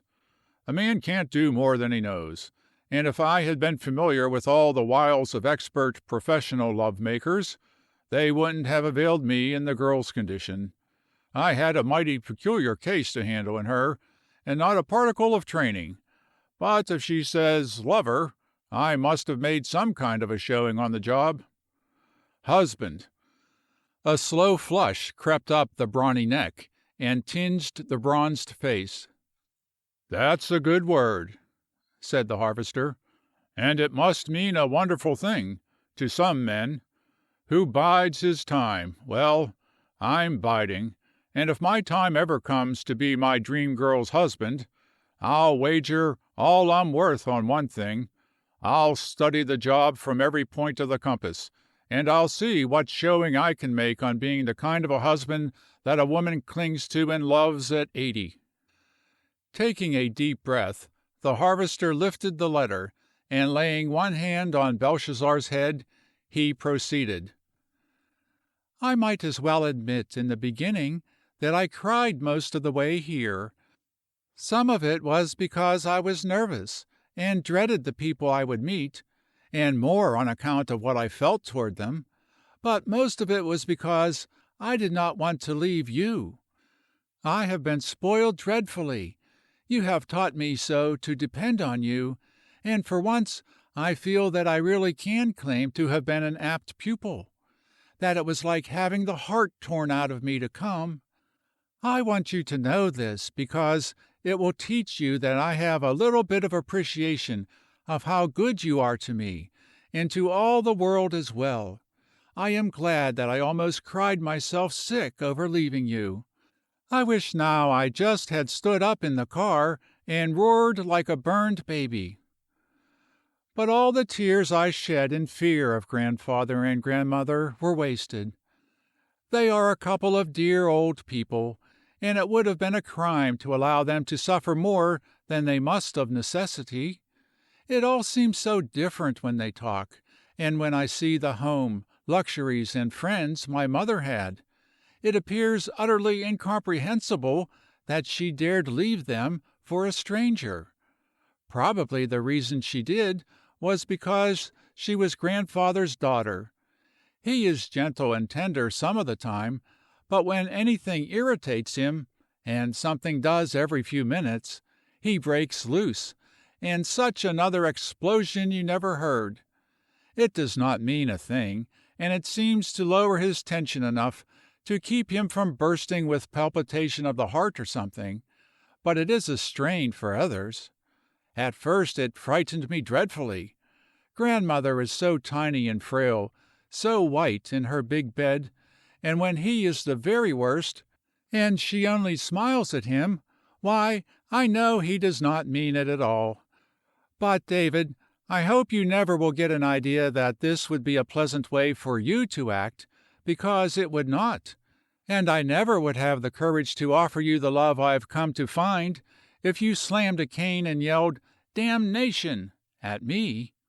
Grandmother says She does not mind at all, but I wonder if she did not acquire the habit of lying in bed because it is easier to endure in a prostrate position. The house is so big I get lost, and I do not know yet which are servants and which are friends, and there is a steady stream of seamstresses and milliners making things for me.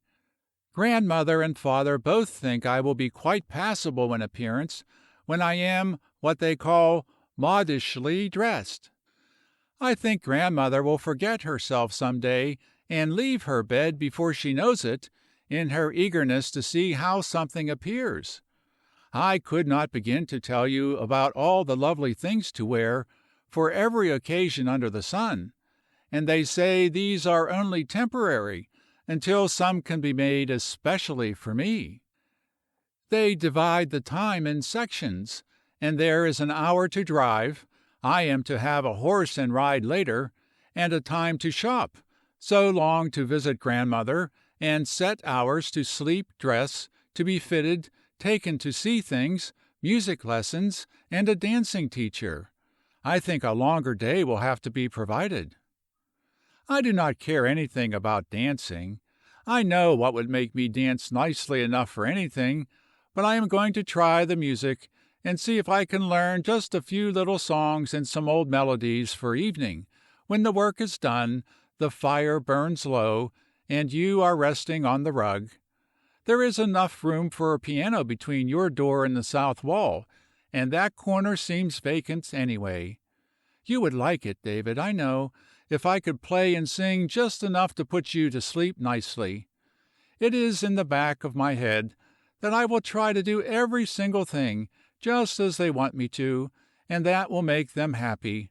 But never forget that the instant I feel in my soul that your kiss is right on my lips, I am coming to you by lightning express, and I told them so the first thing, and that I only came because you made me. They did not raise an objection, but I am not so dull that I cannot see they are trying to bind me to them from the very first with chains too strong to break. We had just one little clash. Grandfather was mightily pleased over what you told Mr. Kennedy about my never having been your wife, and that I was really free. There seems to be a man, the son of his partner, whom grandfather dearly loves, and he wants me to be friends with his friend. One can see at once what he is planning, because he said he was going to introduce me as Miss Jameson. I told him that would be creating a false impression, because I was a married woman, but he only laughed at me and went straight to doing it.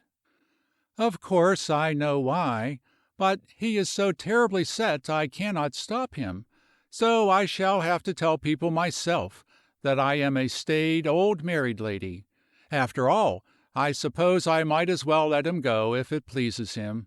I shall know how to protect myself and anyone else from any mistakes concerning me, and in my heart I know what I know, and what I cannot make you believe, but I will some day.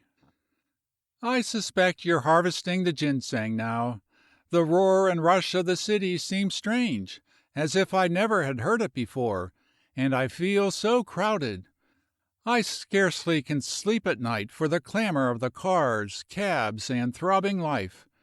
Grandfather will not hear a word, and he just sputters and says, "Damnation," when I try to tell him about you, but grandmother will listen, and I talk to her of you and Medicine Woods by the hour. She says she thinks you must be a wonderfully nice person. I haven't dared tell her yet the thing that will win her. She is so little and frail, and she has heart trouble so badly.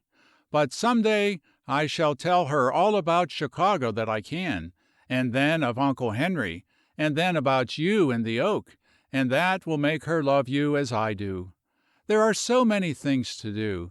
They have sent for me 3 times. I shall tell them they must put you on the schedule, and give me so much time to write, or I will upset the whole program. I think you will like to know that Mr. Kennedy told grandfather all you said to him about my illness, for almost as soon as I came, He brought a very wonderful man to my room, and he asked many questions, and I told him all about it, and what I had been doing. He made out a list of things to eat and exercises. I am being taken care of just as you did, so I will go on growing well and strong. The trouble is, they are too good to me. I would just love to shuffle my feet in dead leaves and lie on the grass this morning. I never got my swim in the lake. I will have to save that until next summer. He also told Grandfather what you said about Uncle Henry, and I think he was pleased that you tried to find him as soon as you knew. He let me see the letter Uncle Henry wrote, and it was a vile thing, just such as he would write. It asked how much he would be willing to pay for information concerning his heir. I told Grandfather all about it, and I saw the answer he wrote. I told him some things to say, and one of them was that the honesty of a man without a price prevented the necessity of anything being paid to find me. The other was that you located my people yourself, and at once sent me to them against my wishes. I was determined he should know that. So Uncle Henry missed his revenge on you. He evidently thought he not only would hurt you by breaking up your home and separating us, but also he would get a reward for his work. He wrote some untrue things about you, and I wish he hadn't, for Grandfather can think of enough himself. But I will soon change that. Please, please take good care of all my things, my flowers and vines, and most of all, tell Belshazzar to protect you with his life, and you be very good to my dear, dear lover. I will write again soon. Ruth. When the harvester had studied the letter until he could repeat it backward, he went to the cabin and answered it. Then he sent subscriptions for 2 of Philadelphia's big dailies, and harvested ginseng from dawn until black darkness. Never was such a crop grown in America. The beds had been made in the original home of the plant, so that it throve under perfectly natural conditions in the forest, but here and there branches had been thinned above, and nature helped by science below. This resulted in thick, pulpy roots of astonishing size and weight. As the harvester lifted them, he bent the tops and buried part of the seed for another crop. For weeks he worked over the bed. Then the last load went down the hill to the dry house, and the helpers were paid. Next the fall work was finished. Fuel and food were stored for winter, while the cold crept from the lake, swept down the hill, and surrounded the cabin. The harvester finished long days in the dry house and storeroom, and after supper he sat by the fire reading over the girl's letters, carving on her candlesticks, or in the workroom, bending over the boards he was shaving and polishing for a gift he had planned for her Christmas. The Careys had him in their home for Thanksgiving. He told them all about sending the girl away himself, read them some of her letters, and they talked with perfect confidence in how soon she would come home. The harvester tried to think confidently, but as the days went by, the letters became fewer, always with the excuse that there was no time to write, but with the loving assurance that she was thinking of him and would do better soon. However, they came often enough that he had something new to tell his friends, so that they did not suspect that waiting was a trial to him. A few days after Thanksgiving, the gift that he had planned was finished. It was a big burl maple box, designed after the hope chests that he saw advertised in magazines. The wood was rare, cut in heavy slabs, polished inside and out, dovetailed corners with ornate brass bindings, hinges and lock, and hand-carved feet. On the inside of the lid, cut on a brass plate, was the inscription, quote, "Ruth Langston, Christmas of 1910, David." End quote. Then he began packing the chest. He put in the finished candlesticks, and a box of candleberry dips he had made of delightfully spiced wax, colored pale green. He ordered the doll weeks before from the largest store in Onabasha, and the dealer brought on several that he might make a selection. He chose a large baby doll, almost life-size, and sent it to the dressmaking department to be completely and exquisitely clothed. Long before the day he was picking kernels to glaze from nuts, drying corn to pop, and planning candies to be made of maple sugar. When he figured it was time to start the box, he worked carefully, filling spaces with chestnut and hazel burrs, and finishing the tops of boxes with gaudy red and yellow leaves he had kept in their original brightness by packing them in sand. He put in scarlet berries of mountain ash, and long, twining sprays of yellow and red bitter-sweet berries, for her room. Then he carefully covered the chest with cloth, packed it in an outside box, and sent it to the girl by express. As he came from the train shed, where he had helped with loading, he met Henry Jameson. Instantly the long arm of the harvester shot out, and in a grip that could not be broken he caught the man by the back of the neck and proceeded to dangle him. As he did so he roared with laughter. "Dear Uncle Henry," he cried, "how did you feel when you got your letter from Philadelphia? Wasn't it a crime that an honest man, which same refers to me, beat you? Didn't you gnash your teeth when you learned that instead of separating me from my wife, I had found her people and sent her to them myself? Didn't it rend your soul to miss your little revenge, and fail to get the good fat reward you confidently expected? Ho, ho! Those are lofty souls downcast. I pity you, Henry Jameson, but not so much that I won't break your back if you meddle in my affairs again, and I am taking this opportunity to tell you so. Here you go out of my life, for if you appear in it once more, I will finish you like a copperhead. Understand?" With a last shake the harvester dropped him, and went into the express office, where several men had watched the proceedings. "Been dipping in your affairs, has he?" asked the expressman. "Trying it," laughed the harvester. "Well, he's moving to Idaho, and you probably won't be bothered with him any more." "Good news," said the harvester. He felt much relieved as he went back to Betsy and drove to Medicine Woods. The Careys had invited him, but he chose to spend Christmas alone. He had finished breakfast when the telephone bell rang, and the expressman told him there was a package for him from Philadelphia.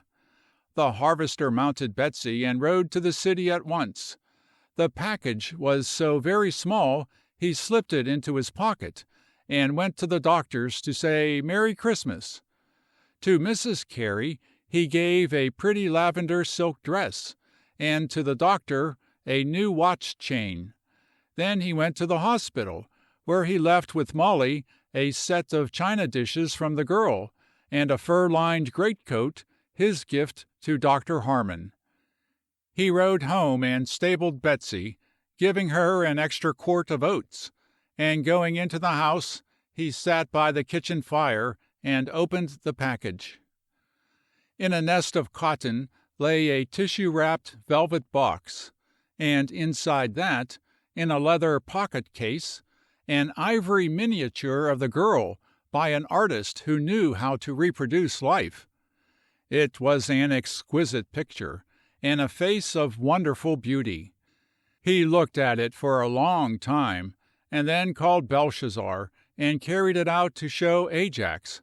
Then he put it into his breast pocket squarely over his heart, but he wore the case shiny the first day taking it out.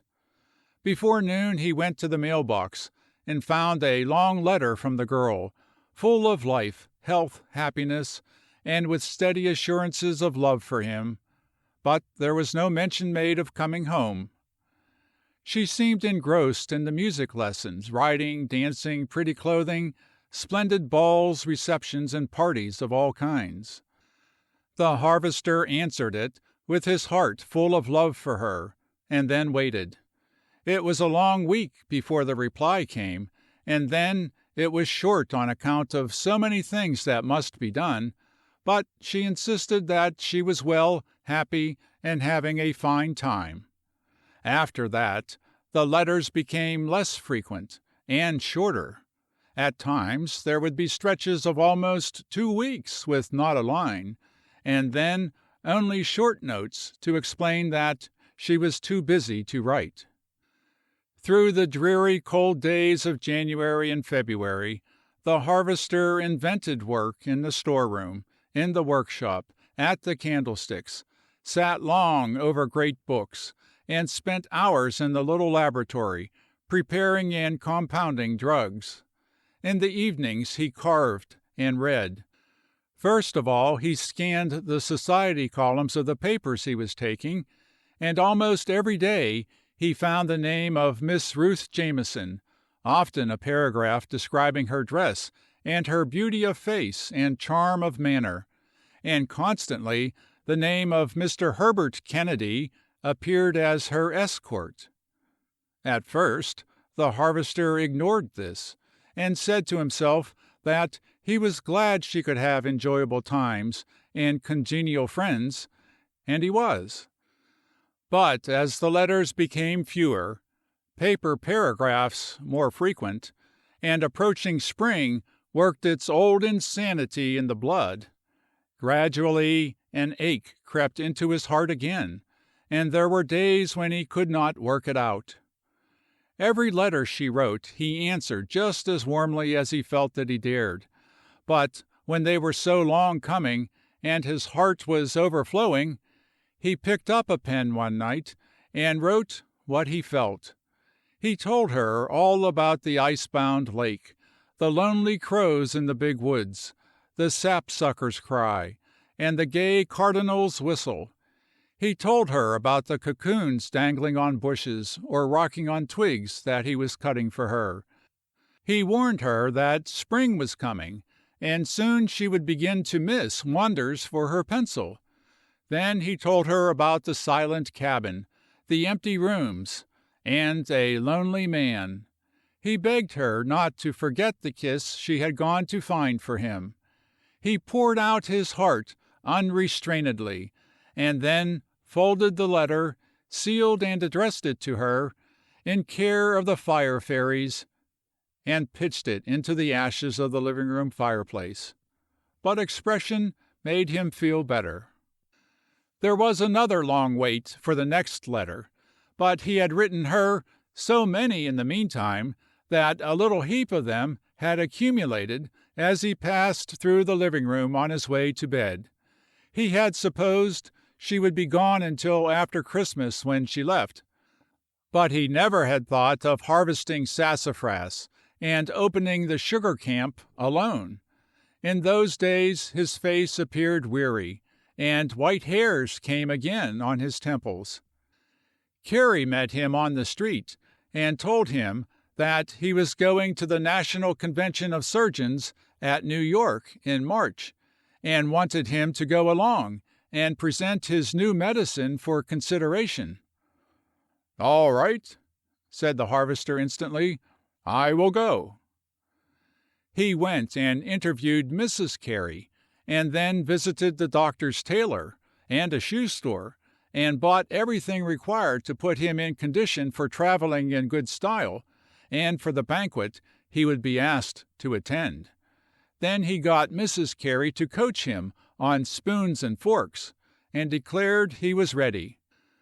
When the doctor saw that the harvester really would go, he sat down and wrote the president of the association, telling him in brief outline of Medicine Woods, and the man who had achieved a wonderful work there, and of the compounding of the new remedy.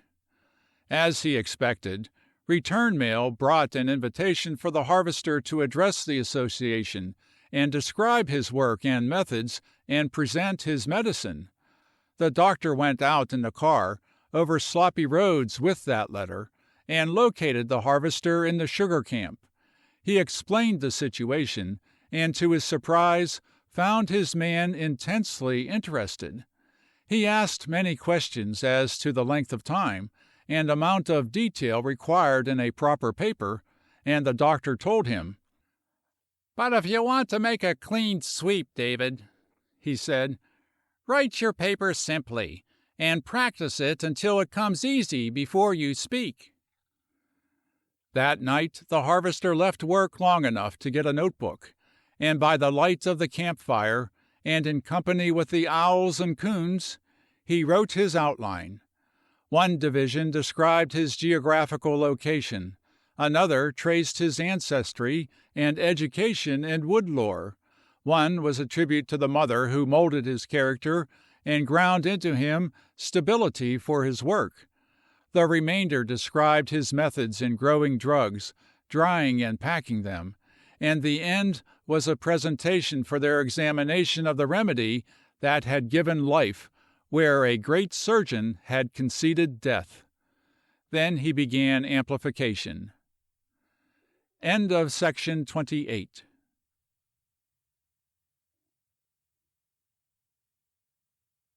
Section 29. The Man in the Background, Part 2. When the sugar-making was over, the harvester commenced his regular spring work, but his mind was so busy over his paper that he did not have much time to realize just how badly his heart was beginning to ache. Neither did he consign so many letters to the fire fairies, for now he was writing of the best way to dry hydrastis and preserve ginseng seed.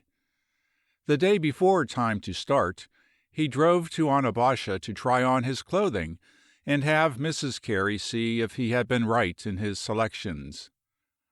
While he was gone, Granny Morland, wearing a clean calico dress and carrying a juicy apple pie, came to the stretch of flooded marshland, and, finding the path under water, followed the road, and, crossing a field, reached the levee and came to the bridge of Singing Water, where it entered the lake. She rested a few minutes there, and then went to the cabin, shining between bare branches. She opened the front door, entered, and stood staring around her. "Why, things is all tore up here," she said. "Now, ain't that sensible of David, to put everything away and save it nice and careful till's woman gets back? Seems as if she's good and plenty long comin'. Seems as if her folks needs her mighty bad, or she's havin' a better time than the boy is, or something." She set the pie on the table, went through the cabin and up the hill a little distance, calling the harvester. When she passed the barn, she missed Betsy in the wagon, and then she knew he was in town. She returned to the living room and sat looking at the pie as she rested. "I'd best put you on the kitchen table," she mused. "Likely he will see you there first and eat you while you are fresh. I'd hate mortal bad for him to overlook you, and let you get stale after all the care I've took with your crust and all the sugar, cinnamon, and butter that's under your lid. You're a mighty nice pie, and you ought to be et hot. Now, why under the sun is all them clean letters pitched in the fireplace?" Granny knelt, and, selecting one, she blew off the ashes, wiped it with her apron, and read, "To Ruth, in care of the fire fairies." "What in the Sam Hill is the idiot writing his woman like that for?" cried Granny, bristling instantly. "And why is he putting pages and pages of good reading like this must have in it, in care of the fire fairies? Too much alone, I guess. He's going wrong in his head. Nobody at themselves would do such a fool trick as this. I believe I'd better do something. Of course I had. This is writ to Ruth. She ought to have 'em. Wished I'd knowed how she gets her mail. I'd send her some. Maybe 3. I'd send a fat, and a lean, and a middlin', so that she'd have a sample of all the kinds they is. It's no way to write letters and pitch them in the ashes. It means the poor boy is honing to say things he doesn't, and so he's written 'em out and never sending 'em at all. What's the little hussy gone so long for, anyway? I'll fix her." Granny selected 3 letters, blew away the ashes, and tucked the envelopes inside her dress. "If I only knowed how to get at her," she muttered. She stared at the pie. "I guess you got to go back," she said, "and be et by me.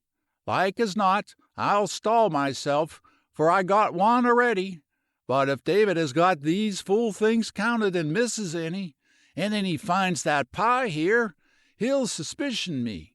Yes, I got to take you back, and hurry my stumps at that." Granny arose with the pie, cast a lingering and covetous glance at the fireplace, stooped and took another letter, and then started down the drive. Just as she reached the bridge, she looked ahead and saw the harvester coming up the levee. Instantly she shot the pie over the railing, and with a groan watched it strike the water and disappear.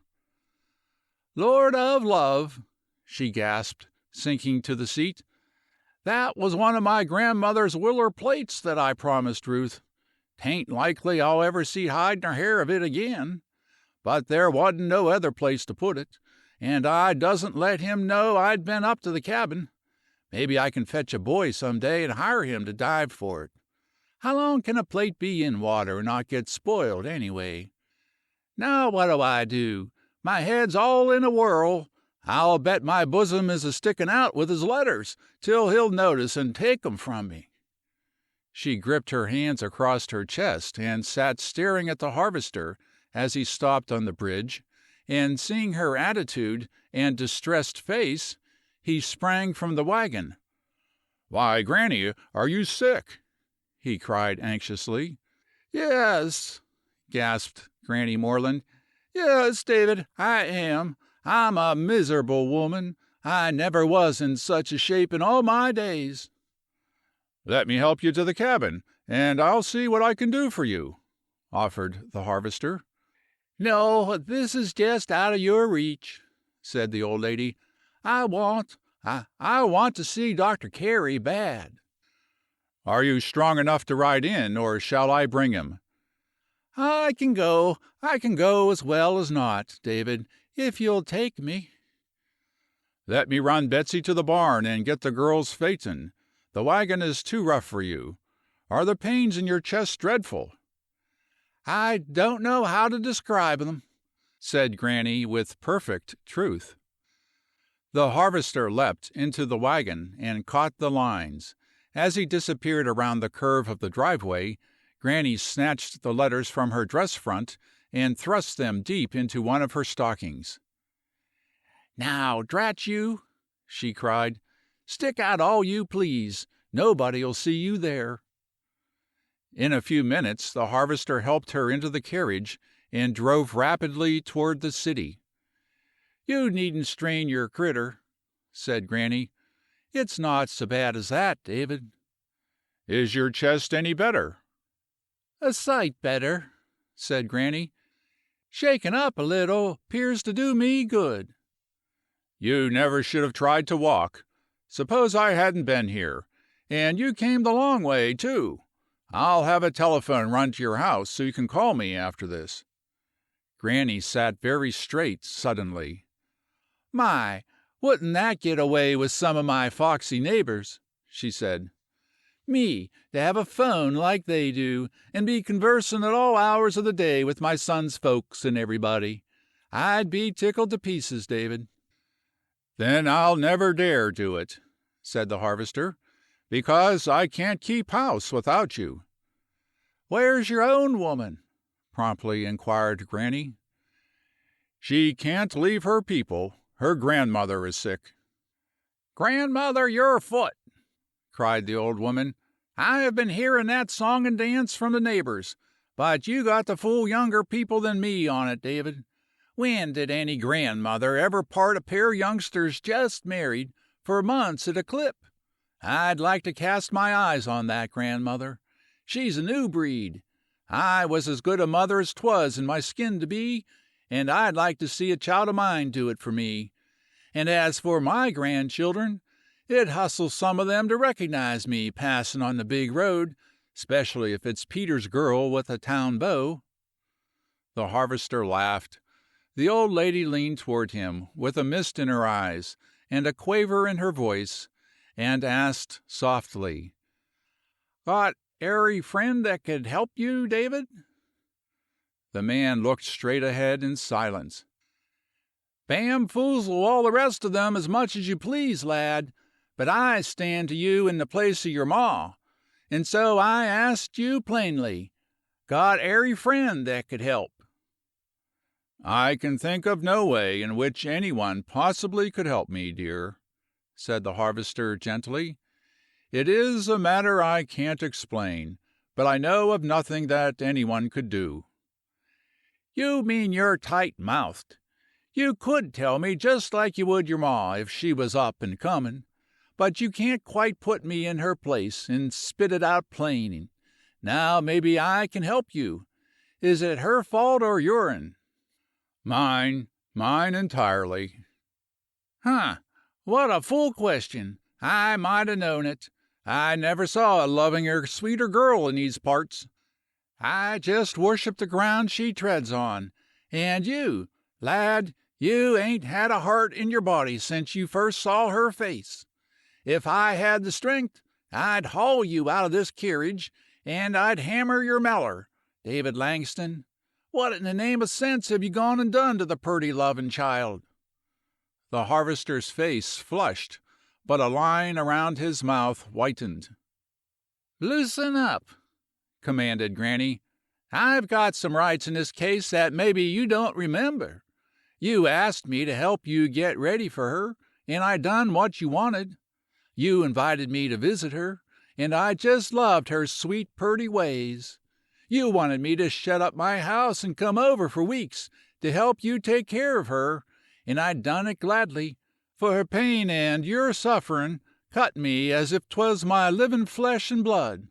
So you can't shet me out now. I'm in with you and her to the end. What a blame fool thing have you gone and done to drive away for months a girl that fair worshipped you?" "That's exactly the trouble, Granny," said the harvester. "She didn't. She merely respected and was grateful to me, and she loved me as a friend. But I was never any nearer her husband than I am yours." "I've always knowed there was a screw loose somewhere," commented Granny. "And so you sent her off to her worldly folks in a big wicked city to get weaned away from you complete?" "I sent her to let her see if absence would teach her anything. I had months with her here, and I lay awake at nights thinking up new plans to win her. I worked for her love as I never worked for bread, but I couldn't make it. So I let her go to see if separation would teach her anything." "Mercy me! Why, you crazy critter! The child did love you. She loved you 'nough and plenty. She loved you faithful and true. You was just the light of her eyes. I don't see how a girl could think more of a man. What in the name of sense are you expectin' months of separation to teach her, but to forget you, and maybe turn her to some one else?" "I hoped it would teach her what I call love means," explained the harvester. "Why, you dratted popinjay! If ever in all my born days I wanted to take a man and just literally mop up the earth with him, it's right here and now. Absence teach her what you call love. Idiot! That's your job." "But, Granny, I couldn't." "Wouldn't, you mean, no doubt. I ain't no matter of a notion in my head but that child, dependin' on you, and grateful as she was, and tender and lovin', and all such as that, I hain't a doubt but she come to you plain and told you she loved you with all her heart. What more could you ask?" "That she understand what love means before I can accept what she offers." "You puddin' head! You blunderbuss!" cried Granny. Understand what you mean by love. If you're going to bar a woman from being a wife till she knows what you mean by love, you'll stop about 9/10 of the weddings in the world, and the other 10th will be women that no decent-minded man would join with." "Granny, are you sure?" "Well, living through it, in upward of 70 years with other women, ought to teach me something. The girl offered you all any man needs to ask or get. Her foundations was laid in faith and trust. Her affections was caught by every lovin', tender, thoughtful thing you did for her, and everybody knows you did a plenty, David.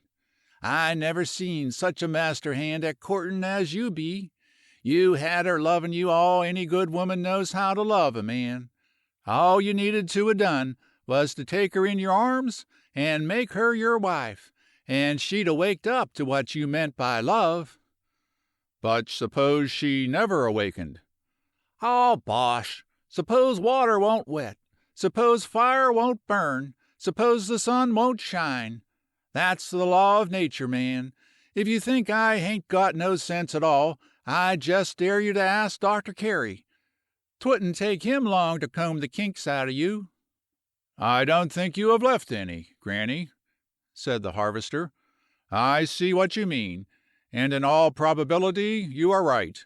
But I can't send for the girl." "Name of goodness, why?" "Because I sent her away against her will, and now she is remaining so long that there is every probability she prefers the life she is living and the friends she has made there to Medicine Woods and to me. The only thing I can do now is to await her decision." "Oh, good Lord!" groaned Granny. "You make me sick enough to kill. Touch up your nag and hustle me to dock. You can't get me there quick enough to suit me." At the hospital she faced Dr. Carey. "I think likely some of my innards has got to be cut out and mended," she said. "I'll just take a few minutes of your time to examination me and see what you can do." In the private office she held the letters toward the doctor. "They ain't no matter of sickness ailin' me, Doc. The boy out there's in deep water, and I knowed how much you thought of him, and I'd hoped you'd give me a lift. I went over to his place this mornin' to take him a pie, and I found his settin' room fireplace heapin' with letters he'd writ to Ruth about things his heart was just so bustin' full of it eased him to write them down, and then he hadn't had the horse sense and trust in her judgment to send them on to her. I picked 2 fats, a lean and a middlin' for samples, and I thought I'd send them some way, and I struck for home with them, and he catched me plumb on the bridge. I had to throw my pie overboard, willer plate and all, and as God is my witness, I was so flustered the boy had good reason to think I was sick a plenty, and soon as he noticed it, I thought of you, sprang off, and I knowed you'd know her whereabouts, and I made him fetch me to you. On the way I just dragged it from him that he'd sent her away his full self, because she didn't sense what he meant by love, and she wasn't beholden to him same degree and manner he was to her. Great day, Doc. Did you ever hear a piece of foolishness to come up with that? I told him to ask you. I told him you'd tell him that no clean, sweet-minded girl ever had known nor ever would know what love means to a man till he marries her and teaches her. Ain't it so, Doc?" "It certainly is."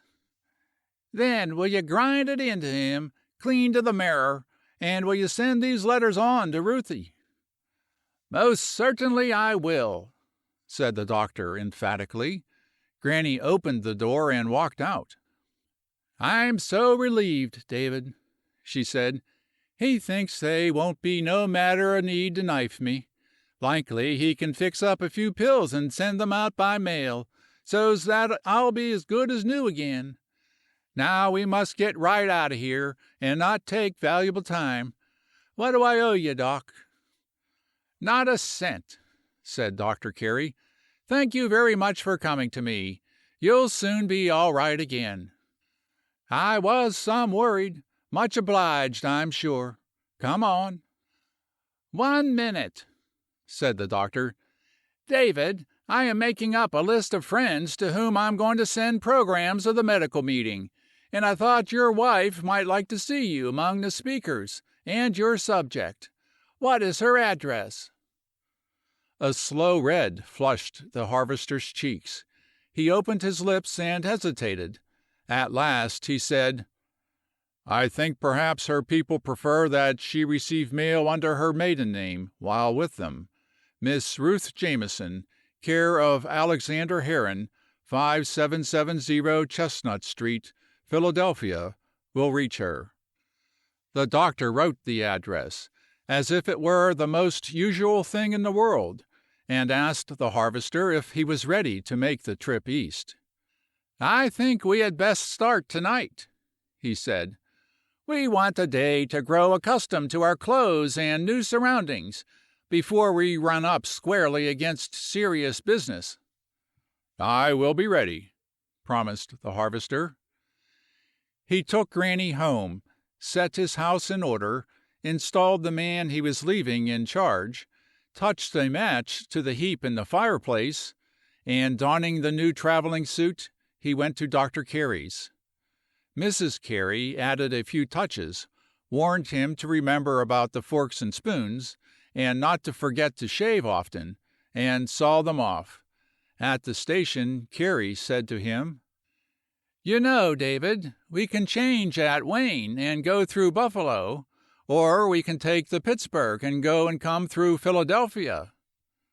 "I am contemplating a trip to Philadelphia," said the harvester, "but I believe I will not be ready for, say, a month yet. I have a theory, and it dies hard. If it does not work out the coming month, I will go, perhaps, but not now. Let us see how many kinds of a fool I make of myself in New York before I attempt the Quakers." Almost to the city, the doctor smiled at the harvester. "David, where do you get your infernal assurance?" he asked. "In the woods," answered the harvester placidly, "in doing clean work, with my fingers in the muck, and life literally teeming and boiling in sound and action, around, above, and beneath me. A right estimate of my place and province in life comes naturally in daily handling stores on which humanity depends. I go even deeper than you surgeons and physicians. You are powerless unless I reinforce your work with drugs on which you can rely. I do clean, honest work. I know its proper place and value to the world. That is why I called what I have to say the man in the background. There is no reason why I should shiver and shrink at meeting and explaining my work to my fellows. Every man has a vocation, and some of you in the limelight would cut a sorry figure if the man in the background should fail you at the critical moment. Don't worry about me, Doc. I am all serene. You won't find I possess either nerves or fear. Be sure you are right, and then go ahead, is my law." "Well, I'll be confounded," said the doctor. In a large hall, peopled with thousands of medical men, the name of the harvester was called the following day, and his subject was announced. He arose in his place and began to talk. "Take the platform," came in a roar from 100 throats. The harvester hesitated. "You must, David," whispered Carey. The harvester made his way forward, and was guided through a side door, and a second later calmly walked down the big stage to the front, and stood at ease looking over his audience, as if to gauge its size and the pitch to which he should raise his voice. His lean frame loomed every inch of his 6 feet. His broad shoulders were square, his clean-shaven face alert and afire. He wore a spring suit of light gray of good quality and cut, and he was perfect as to the details. "This scarcely seems compatible with my subject," he remarked casually. "I certainly appear very much in the foreground just at present, but perhaps that is quite as well. It may be time that I assert myself. I doubt if there is a man among you who has not handled my products more or less. You may enjoy learning where and how they are prepared, and understanding the manner in which my work merges with yours. I think perhaps the first thing is to paint you as good a word picture as I can of my geographical location." Then the harvester named latitude and longitude and degrees of temperature. He described the lake, the marsh, the wooded hill, the swale, and open sunny fields. He spoke of water, soil, shade, and geographical conditions. "Here I was born," he said, "on land owned by my father and grandfather before me, and previous to them by the Indians.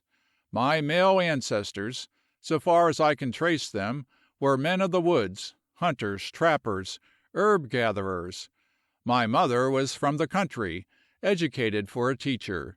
She had the most inexorable will power of any woman I've ever known. From my father I inherited my love for muck on my boots, resin in my nostrils, the long trail, the campfire, forest sounds and silences in my soul. From my mother I learned to read good books, to study subjects that puzzled me, to tell the truth, to keep my soul and body clean, and to pursue with courage the thing to which I set my hand. There was not money enough to educate me as she would. Together we learned to find it in the forest.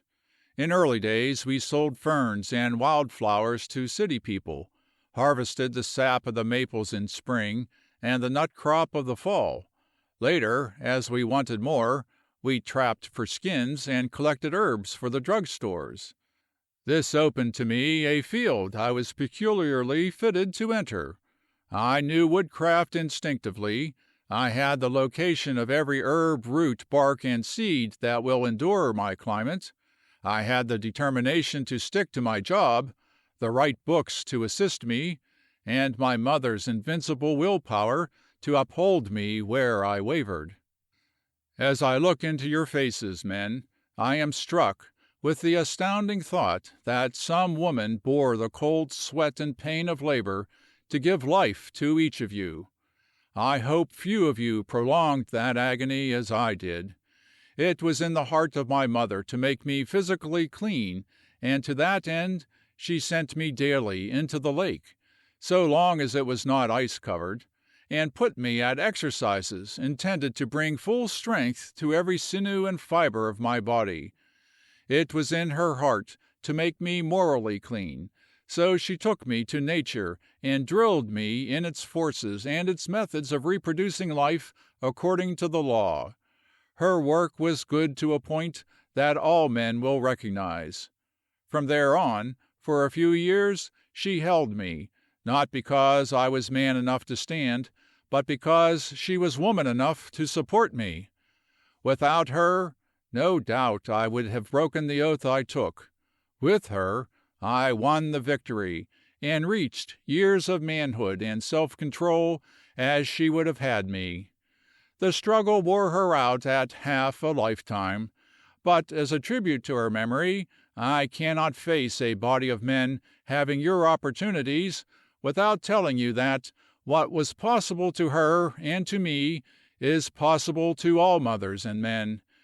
If she is above and hears me, perhaps it will recompense some of her shortened years if she knows I am pleading with you, as men having the greatest influence of any living, to tell and to teach the young that a clean life is possible to them. The next time any of you are called upon to address a body of men, tell them to learn for themselves and to teach their sons, and to hold them at the critical hour, even by sweat and blood, to a clean life. For in this way only can feeble-minded homes, almshouses, and the scarlet woman be abolished. In this way only can men arise to full physical and mental force, and become the fathers of a race to whom the struggle for clean manhood will not be the battle it is with us. By the distorted faces, by the misshapen bodies, by marks of degeneracy, recognizable to your practiced eyes everywhere on the streets by the agony of the mother who bore you and later wept over you, I conjure you men to live up to your high and holy privilege, and tell all men that they can be clean if they will. This in memory of the mother who shortened her days to make me a moral man. And if any among you is the craven to plead immorality as a safeguard to health, I ask, what about the health of the women you sacrifice to shield your precious bodies? And I offer my own as the best possible refutation of that cowardly lie. I never have been ill a moment in all my life, and strength never has failed me for work to which I set my hand. The rapidly decreasing supply of drugs and the adulterated importations early taught me that the day was coming when it would be an absolute necessity to raise our home supplies. So, while yet in my teens, I began collecting from the fields and woods for miles around such medicinal stuff as grew in my father's fields, marsh, and woods, and planting more wherever I found anything growing naturally in its prime. I merely enlarged nature's beds and preserved their natural condition. As the plants spread and the harvest increased, I built a dry house on scientific principles, a large storeroom, and later a laboratory, in which I have been learning to prepare some of my crude material for the market, combining ideas of my own in remedies, and at last producing one your president just has indicated that I come to submit to you as a final resort in certain conditions. My operations now have spread to close 600 acres of almost solid medicinal growth, including a little lake around the shores of which flourish a quadruple setting of water-loving herbs. Occasionally he shifted his position or easily walked across the platform and faced his audience from a different direction. His voice was strong, deep, and rang clearly and earnestly. His audience sat on the front edge of their chairs and listened to something new with mouths half agape. A few times Carey turned from the speaker to face the audience. He agonized in his heart that it was a closed session, and that his wife was not there to hear, and that the girl was missing it. By the bent backs and flying fingers of the reporters at their table in front, he could see that tomorrow the world would read the harvester's speech, and if it were true that the little mother had shortened her days to produce him, she had done earth a service for which many generations would call her blessed. For the doctor could look ahead, and he knew that this man would not escape. The call for him and his unimpeachable truth would come from everywhere, and his utterances would carry as far as newspapers and magazines were circulated. The good he would do would be past estimation. The harvester continued.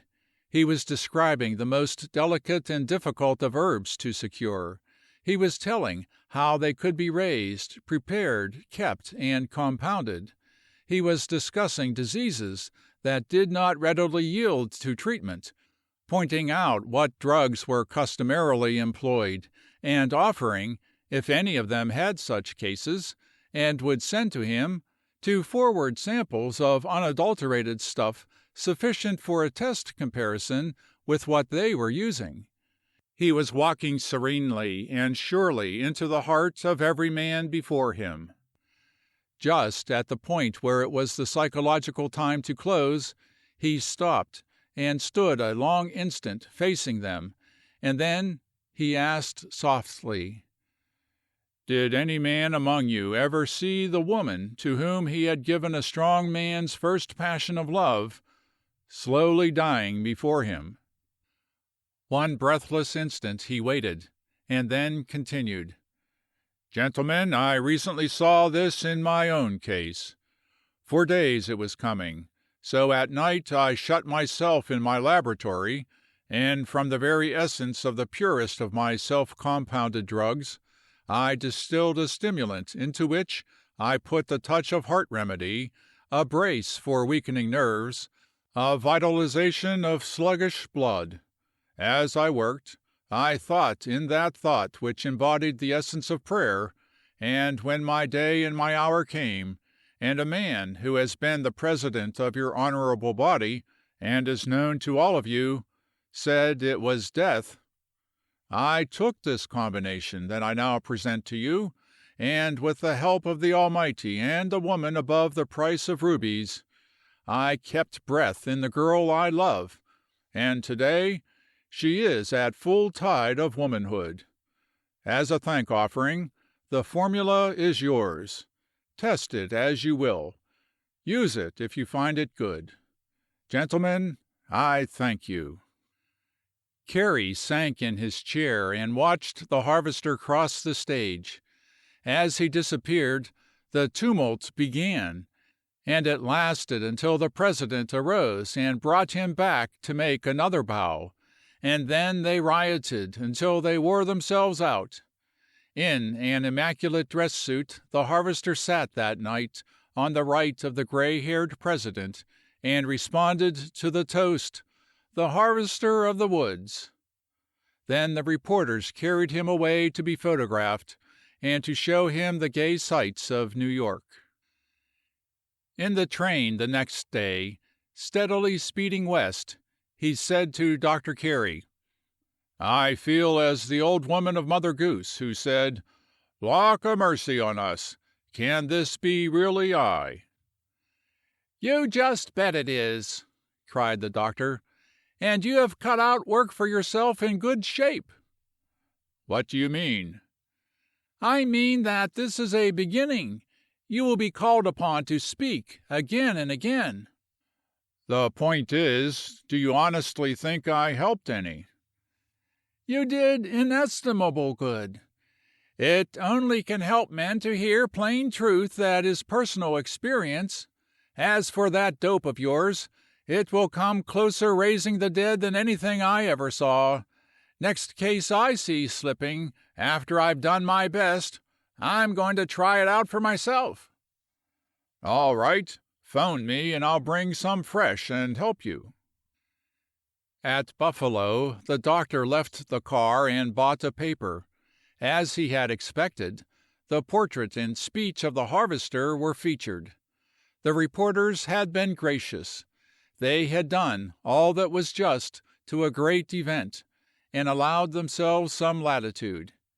He immediately mailed the paper to the girl, and at Cleveland bought another for himself. When he showed it to the harvester, as he glanced at it, he observed, "Do I appear like that?" Then he went on talking with a man he had met who interested him. End of section 29.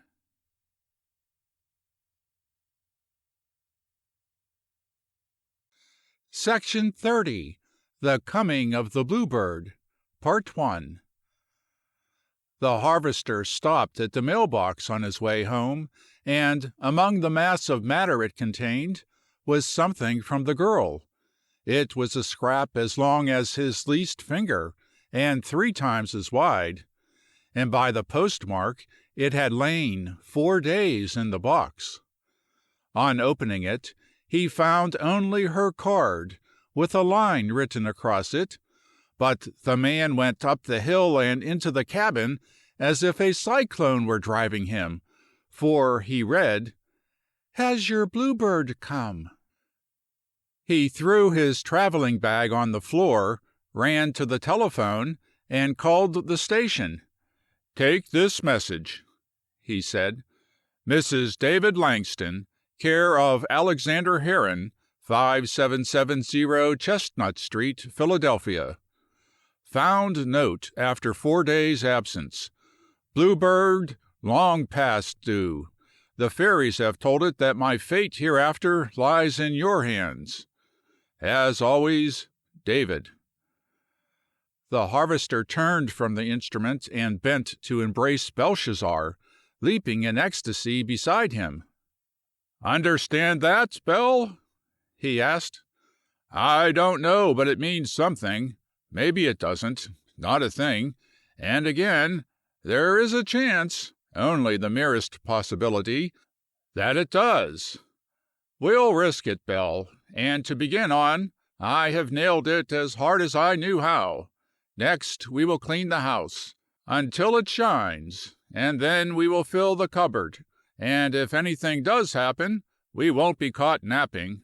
Yes, boy, we will take the chance. We can't be any worse disappointed than we have been before and survived it. Come along." He picked up the bag and arranged its contents, carefully brushed and folded on his shelves and in his closet. Then he removed the traveling suit, donned the old brown clothes, and went to the barn to see that his creatures had been cared for properly. Early the next morning he awoke, and after feeding and breakfasting, instead of going to harvest spice brush and alder, he stretched a line and hung the bedding from room after room to air and sun. He swept, dusted, and washed windows, made beds, and, lastly, polished the floors throughout the cabin. He set everything in order, and, as a finishing touch, filled vases, pitchers, and bowls with the bloom of redbud and silky willow catkins. He searched the south bank, but there was not a violet, even in the most exposed places. By night he was tired, and a little of the keen edge of his ardor was dulled. The next day he worked scrubbing the porches, straightening the lawn and hedges, even sweeping the driveway to the bridge clear of wind-whirled leaves and straw. He scouted around the dry house and laboratory, and spent several extra hours on the barn, so that when evening came everything was in perfect order. Then he dressed, ate his supper, and drove to the city.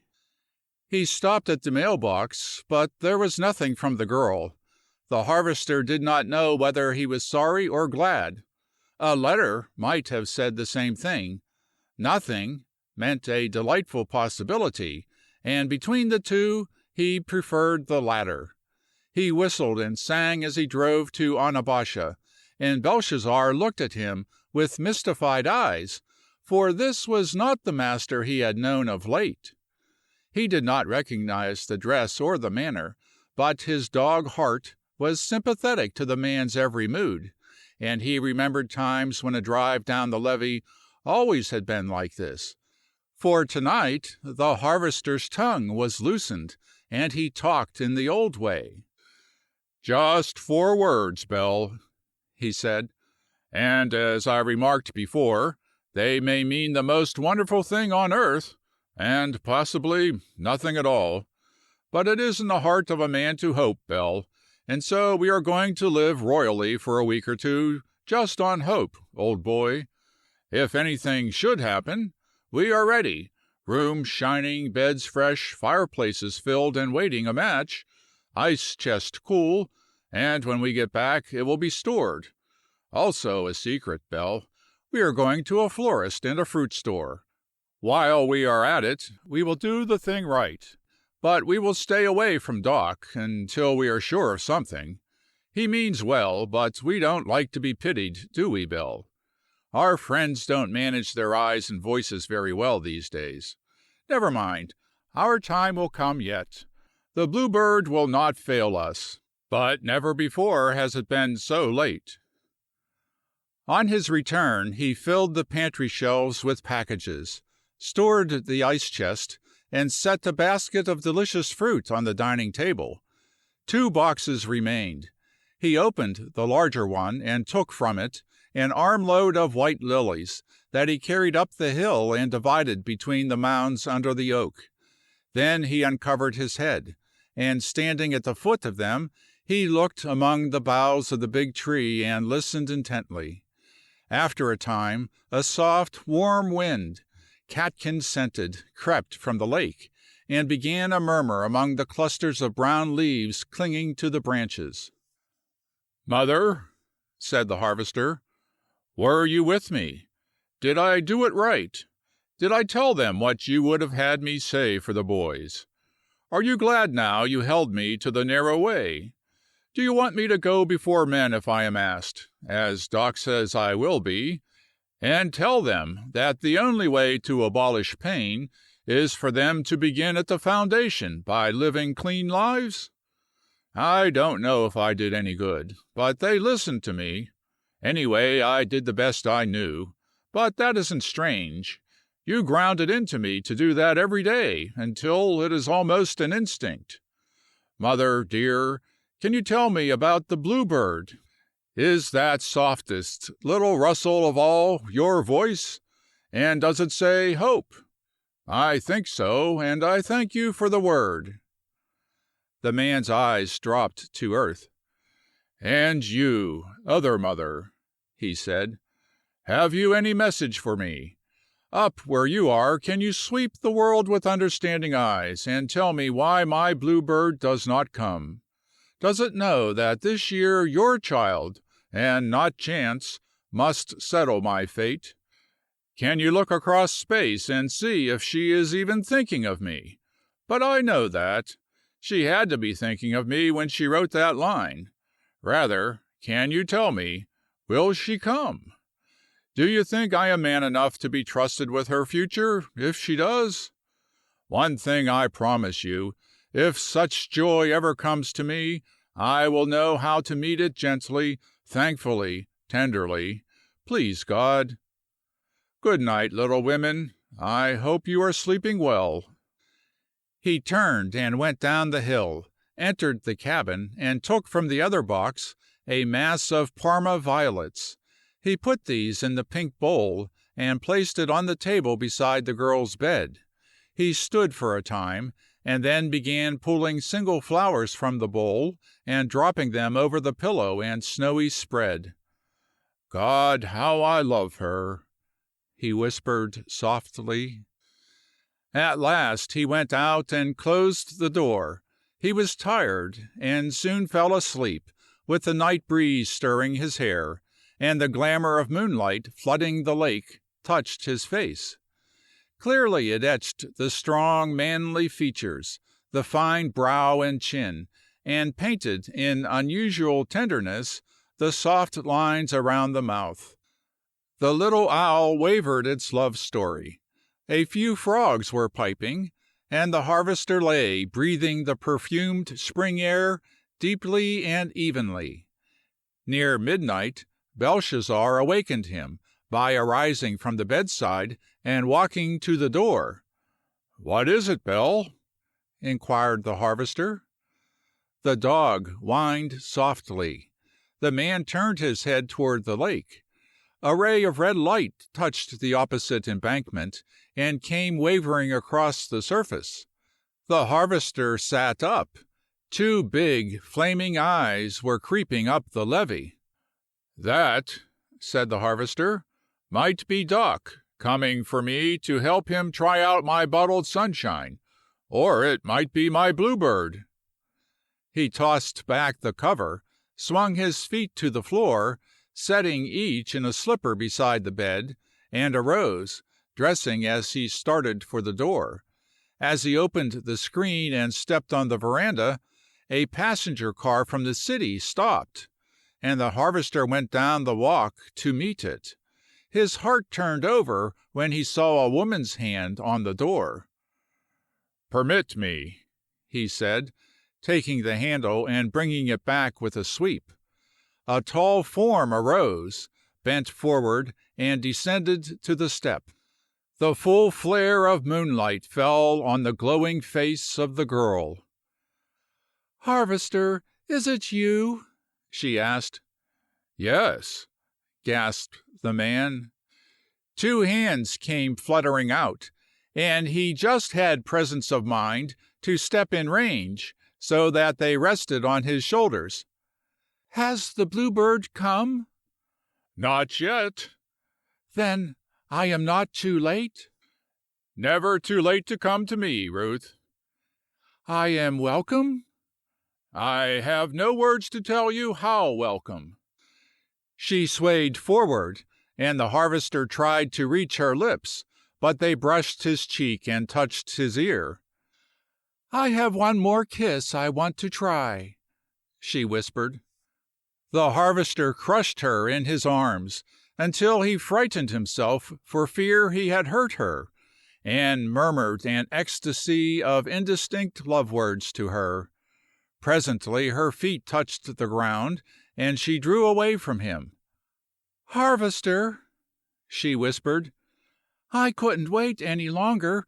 Indeed, I could not. And I couldn't leave grandfather and grandmother, and I didn't know what in the world to do, so I just brought them along. Are they welcome?" "Aside from you, I would rather have them than any people on earth," said the harvester. There were two sounds in the car. One was an approving murmur, and the other an undeniable snort. The harvester felt the reassuring pressure of the girl's hand. "Please, Ruth," he said, "go turn on the light so that I can see to help grandmother." A foot stamped before the front seat. "Madam Heron, if you please," cried an acrid voice.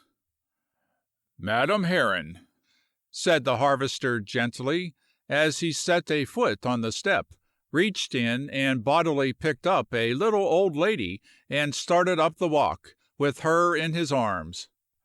"Careful there, sir!" roared a voice after him. The harvester could feel the quake of the laughing woman, and he smiled broadly as he entered the cabin, and placed her in a large chair before the fire. Then he wheeled and ran back to the car, reaching it as the man was making an effort to descend. It could be seen that he had been tall, before time and sorrow had bent him, and keen eyes gleamed below shaggy white brows from under his hat brim. He had a white mustache, and his hair was snowy. "Allow me," said the harvester, reaching a hand. "If you touch me, I will cane you," said Mr. Alexander Heron. There was nothing to do but step back, the cane, wheel, and a long coat skirt interfering. The old man fell headlong, and only quick hands saved him a severe jolt and bruises.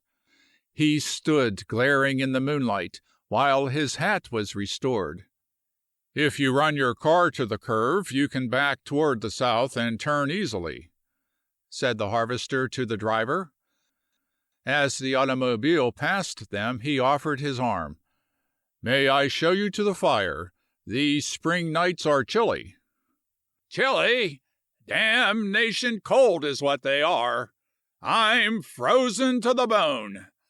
This will be the end of us both. Dragging people of our age around at this hour of night. Of all the accursed stubbornness." "There are 3 low steps," said the harvester.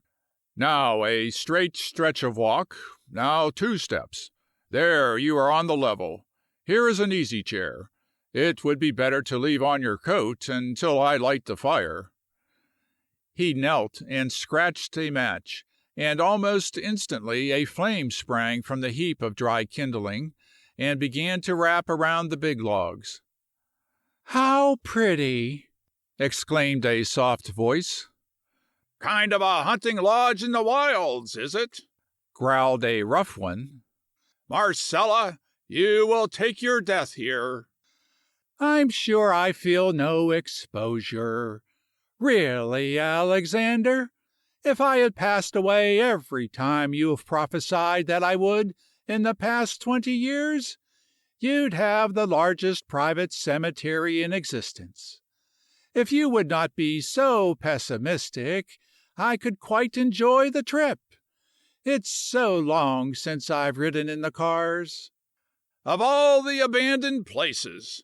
And for you to be here, after your years in bed!" "But I'm not nearly so tired as I am at home, Alexander, truly." "Let me help you, grandfather," offered the girl. She went to him and took his hat and stick.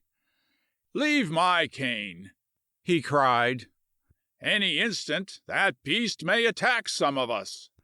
The girl laughed merrily. "Why, grandfather," she chided, "Bell is the finest dog you ever knew. He is my best friend here. By the hour he has protected me, and he is gentle as a kitten. He's crazy over my coming home." She knelt on the floor, put her arms around the dog's neck, and the delighted brute quivered with the joy of her caress and the sound of her loved voice. "Ruthie!" cautioned the gentle lady. "Put that cur out of doors, where animals belong," roared the old man, lifting his stick. "Careful," warned the grave voice of the harvester. "I thought you said he was gentle as a kitten." "Grandfather, I said that," cried the girl. "Well, wasn't it the truth?" "You can see how he loves me. Didn't I ever tell you that Bell made the first friendly overture I ever received in this part of the country? He's watched me by the day, even while I slept." "Then what's all the infernal fuss about?" "Try striking him if you want to find out," explained the harvester gently. "You see, Belshazzar and I are accustomed to living here alone and very quietly. He is excited over the girl's return, because she is his friend, and he has not forgotten her. Then this is the first time in his life he ever heard an irritable voice from a visitor or saw a cane, and it angers him. He is perfectly safe to guard a baby if he is gently treated, but he is a sure throat-hold to a stranger who bespeaks him roughly or attempts to strike. He would be of no use as a guard to valuable property while I sleep if he were otherwise. Bell, come here. Lie still." The dog sank to the floor beside the harvester, but his sharp eyes followed the girl, and the hair arose on his neck at every rasping note of the old man's voice. "I wouldn't give such a creature house room for a minute," insisted the guest. "Wait until you see him work and become acquainted with him, and you will change that verdict," prophesied the harvester. "I never was known to change an opinion. Never, sir, never," cried the testy voice. "How unfortunate," remarked the harvester suavely. "Explain yourself. Explain yourself, sir." "There never has been, there never will be, a man on this earth," said the harvester, "wholly free from mistakes. Are you warm now?" He turned to the little lady, cutting off a reply with his question. "Nice and warm and quite sleepy," she said. "What may I bring you for a light lunch before you go to bed?" "Oh, could I have a bite of something?" "If only I am fortunate enough to have anything you will care for. What about a bowl of hot milk and a slice of toast?" "Why, I think that would be just the thing." "Excuse me," said the harvester, rising. He went to the kitchen, and they could hear him moving around. "I wish the big brute would take his beast along," growled Mr. Alexander Heron. "Come, Belle," ordered the girl. "Let's go to the kitchen." The dog instantly arose and followed her. "What can I do to help?" she asked as they reached the door. "Remain where you won't dazzle my eyes," said the harvester, "until I help the gentle lady and the gentle man to bed." Presently he came with a white cloth, 2 spoons, and a plate of bread. He spread the cloth on the table, laid the spoons on it, and opening the little cupboard, took out a long toasting fork, and sticking it into a slice of bread, he held it over the coals. When it grew golden brown, he lifted the table beside the chair and brought a bowl of scalded milk. "Marcella, that stuff will be too smoky for you. Your stomach will rebel at it." "Grandfather, there will not be a suspicion of odor," said the girl. I have had it that way often." "Then no wonder you came from this place, looking like a picked crane, if that is a sample of what you were fed on." The face of the harvester grew redder than the heat of the fire necessitated, but at the ringing laugh of the girl he set his teeth and went on toasting bread. Grandmother crumbled some in the milk, and picking up the spoon, tested the combination.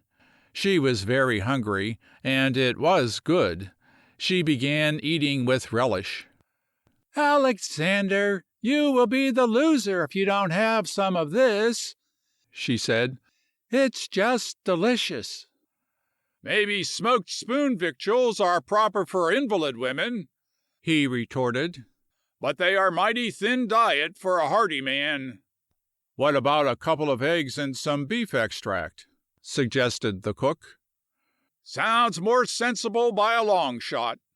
"Ruth, you make this toast," said the harvester, and disappeared. Presently he placed before his guest a couple of eggs poached in milk, a steaming bowl of beef juice, and a plate of toast. For one instant the harvester thought this was going into the fire. The next, a slice was picked up and smelled testily. The girl sat on her grandfather's chair arm, and, breaking a morsel of toast, dipped it into the broth and tasted it. "Oh, but that is good!" she cried. "Why haven't I some also? Am I supposed to have no tummy?" "Your turn next," said the harvester, as he again gave her the fork and went to the kitchen. When he returned and served the girl, he found her grandfather eating heartily. "Why, I think this is fun," said the gentle lady. "I haven't had such a fine time in ages. I love the heat of the flame on my body, and things taste so good. I could go to sleep without any narcotic right now." Close her knee, the harvester knelt on the hearth, with his toasting fork. She leaned forward and ran her fingers through his hair. "You're a braw laddie," she said. "Now I see why Ruthie would come." The harvester took the frail hand and kissed it. "Thank you," he returned. "Mush!" exploded the grizzled man in the rear. When no one wanted more food, the harvester stacked and carried away the dishes, swept the hearth, and replaced the toaster. "Ruth and I often lunched this way last fall," he said. "We liked it for a change." "Alexander, have you noticed?" asked the little woman, as she lifted wet eyes to a beautiful portrait of her daughter beside the chimney. "Do you think I'm blind? Saw it as I entered the door. Poor taste, very. Brown may match the rug and woodwork, but it's a wretched color for a young girl in her gay time. Should be pink and white, with a gold frame." "That would be beautiful," agreed the harvester. "We must have one that way. This is not an expensive picture. It is only an enlargement from an old photograph." "We have a number of very handsome likenesses. Which one can you spare, Ruth, Marcella?" "The one she likes best," said the lady promptly. "And the other is your mother, no doubt. What a girlish, beautiful face!" "Wonderfully fine," growled a gruff old voice tinctured with tears, and the harvester began to see light. The old man arose. "Ruthie, help your grandmother to bed," he said. "And you, sir, have the goodness to walk a few steps with me." The harvester sprang up and brought Mr. Heron his coat and hat and held the door. The girl brushed past him. "To the oak," she whispered. They went into the night, and without a word the harvester took his guest's arm and guided him up the hill. When they reached the two mounds, the moon, shining between the branches, touched the lily faces with holy whiteness. "She sleeps there," said the harvester, indicating the place. Then he turned and went down the path a little distance, and waited until he feared the night air would chill the broken old man. "You can see better tomorrow," he said as he touched the shaking figure and assisted it to arise. "Your work?" Mr. Alexander Heron touched the lilies with his walking stick. The harvester assented. "Do you mind if I carry one to Marcella?" The harvester trembled as he stooped to select the largest and whitest, and with sudden illumination he fully understood. He helped the tottering old man to the cabin, where he sat silently before the fireplace, softly touching the lily face with his lips. "I have put grandmother in my bed, tucked her in warmly, and she says it is soft and fine," laughed the girl, coming to them. "Now you go before she falls asleep, and I hope you will rest well." She bent and kissed him. The harvester held the door. "Can I be of any service?" he inquired. "No, I'm no helpless child." "Then, to my best wishes for sound sleep the remainder of the night, I will add this," said the harvester. "You may rest in peace concerning your dear girl. I sympathize with your anxiety. Good night." Alexander Heron threw out his hands in protest. "I wouldn't mind admitting that you are a gentleman in a month or two," he said, "but it's a damnation humiliation to have it literally wrung from me tonight." He banged the door in the face of the amazed harvester, who turned to the girl as she leaned against the mantel. He stood absorbing the glowing picture of beauty and health that she made. She had removed her traveling dress and shoes, and was draped in a fleecy white wool kimono and wearing night slippers. Her hair hung in two big braids, as it had during her illness. She was his sick girl again in costume, but radiant health glowed on her lovely face. The harvester touched a match to a few candles, and turned out the acetylene lights. Then he stood before her. "Now, Bluebird," he said gently, "Ruth, you always know where to find me, if you will look at your feet. I thought I loved you all in my power when you went, but absence has taught its lessons. One is that I can grow to love you more every day I live, and the other, that I probably trifled with the highest gift you had to offer when I sent you away. I may have been right. Granny and Doc think I was wrong. You know the answer. You said there was another kiss for me. Ruth, is it the same or a different one?" "It is different, quite different." "And when?" The harvester stretched out longing arms. The girl stepped back. "I don't know," she said. "I had it when I started, but I lost it on the way." The harvester staggered under disappointment. "Ruth, this has gone far enough that you wouldn't play with me, merely for the sake of seeing me suffer, would you?" "No," cried the girl. "No, I mean it. I knew just what I wanted to say when I started, but we had to take grandmother out of bed. She wouldn't allow me to leave her, and I wouldn't stay away from you any longer. She fainted when we put her on the car, and grandfather went wild. He almost killed the porters, and he raved at me. He said my mother had ruined their lives, and now I would be their death. I got so frightened I had a nervous chill, and I'm so afraid she will grow worse."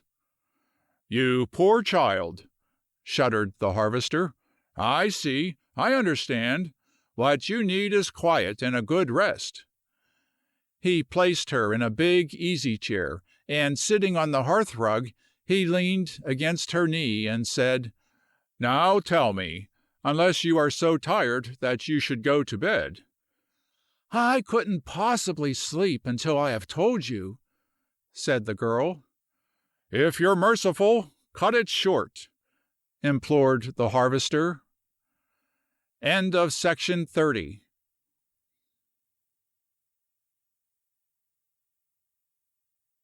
Section 31. The Coming of the Bluebird, Part 2.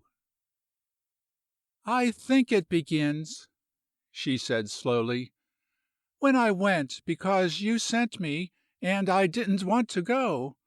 Of course, as soon as I saw grandfather and grandmother, heard them talk, and understood what their lives had been, and what might have been, why, there was only one thing to do, as I could see it, and that was to compensate their agony the best I could. I think I have, David. I really think I have made them almost happy. But I told them all anyone could tell about you in the start, and from the first, grandmother would have been on your side. But you see how grandfather is, and he was absolutely determined that I should live with them, in their home, all their lives. He thought the best way to accomplish that would be to separate me from you and marry me to the son of his partner. There are rooms packed with the lovely things they bought me, David, and everything was as I wrote you. Some of the people who came were wonderful, so gracious and beautiful. I loved almost all of them. They took me places where there were pictures, plays, and lovely parties, and I studied hard to learn some music, to dance, ride, and all the things they wanted me to do, and to read good books, and to learn to meet people with graciousness to equal theirs, and all of it. Every day I grew stronger and met more people, and there were different places to go, and always, when anything was to be done, up popped Mr. Herbert Kennedy, and said and did exactly the right thing, and he could be extremely nice, David. I haven't a doubt, said the harvester, laying hold of her kimono. And he popped up so much that at last I saw he was either pretending, or else he really was growing very fond of me. So one day, when we were alone, I told him all about you, to make him see that he must not. He laughed at me, and said exactly what you did, that I didn't love you at all, that it was gratitude, that it was the affection of a child. He talked for hours about how grandfather and grandmother had suffered, how it was my duty to live with them and give you up, even if I cared greatly for you. But he said what I felt was not love at all. Then he tried to tell me what he thought love was, and I could see very clearly that if it was like that, I didn't love you, but I came a whole world closer it than loving him, and I told him so. He laughed again and said I was mistaken, and that he was going to teach me what real love was, and then I could not be driven back to you. After that, everybody and everything just pushed me toward him with both hands, except one person. She was a young married woman, and I met her at the very first. She was the only real friend I ever had, and at last, the latter part of February, when things were the very worst, I told her. I told her every single thing. She was on your side. She said you were twice the man Herbert Kennedy was, and as soon as I found I could talk to her about you, I began going there and staying as long as I could, just to talk and play with her baby. Her husband was a splendid young fellow, and I grew very fond of him. I knew she had told him, because he suddenly began talking to me in the kindest way, and everything he said seemed to be what I most wanted to hear. I got along fairly well until hints of spring began to come, and then I would wonder about my hedge, and my gold garden, and if the ice was off the lake, and about my boat and horse, and I wanted my room, and oh, David, most of all, I wanted you, just you. Not because you could give me anything to compare in richness with what they could, not because this home was the best I'd ever known except theirs, not for any reason at all, only just that I wanted to see your face, hear your voice, and have you pick me up and take me in your arms when I was tired. That was when I almost quit writing. I couldn't say what I wanted to, and I wouldn't write trivial things. So I went on day after day, just groping. And you killed me alive, said the harvester. I was afraid of that, but I couldn't write. I just couldn't. It was 10 days ago that I thought of the bluebirds coming this year and what it would mean to you, and that killed me. Man, it just hurt my heart until it ached to know that you were out here alone. And that night I couldn't sleep because I was thinking of you. And it came to me that if I had your lips then, I could give you a much, much better kiss than the last. And when it was light, I wrote that line. Nearly a week later, I got your answer early in the morning, and it almost drove me wild. I took it and went for the day with May, and I told her. She took me upstairs, and we talked it over, and before I left, she made me promise that I would write you and explain how I felt, and ask you what you thought. She wanted you to come there and see if you couldn't make them at least respect you. I know I was crying, and she was bathing the baby. She went to bring something she had forgotten, and she gave him to me to hold, just his little naked body. He stood on my lap and mauled my face, and pulled my hair, and hugged me with his stout little arms and kissed me big, soft, wet kisses. And something sprang to life in my heart that never before had been there. I just cried all over him and held him fast, and I couldn't give him up when she came back. I saw why I wanted a big doll all my life, right then. And oh, dear, the doll you sent was beautiful, but, David, did you ever hold a little living child in your arms like that? I never did, said the harvester huskily. He looked at her face and saw the tears rolling, but he could say no more, so he leaned his head against her knee, and finding one of her hands, he drew it to his lips. "It is wonderful," said the girl softly. "It awakens something in your heart that makes it all soft and tender, and you feel an awful responsibility, too. Grandmother had them telephone at last, and May helped me bathe my face and fix my hat. When we went to the carriage, Mr. Kennedy was there to take me home. We went past grandmother's florist to get her some violets. David, she is sleeping under yours, with just a few touching her lips. Oh, it was lovely of you to get them. Your fairies must have told you. She has them every day, and one of the objections she made to coming here was that she couldn't do without them in winter, and she found some on her pillow the very first thing. David, you are wonderful. And grandfather with his lily. I know where he found that. I knew instantly.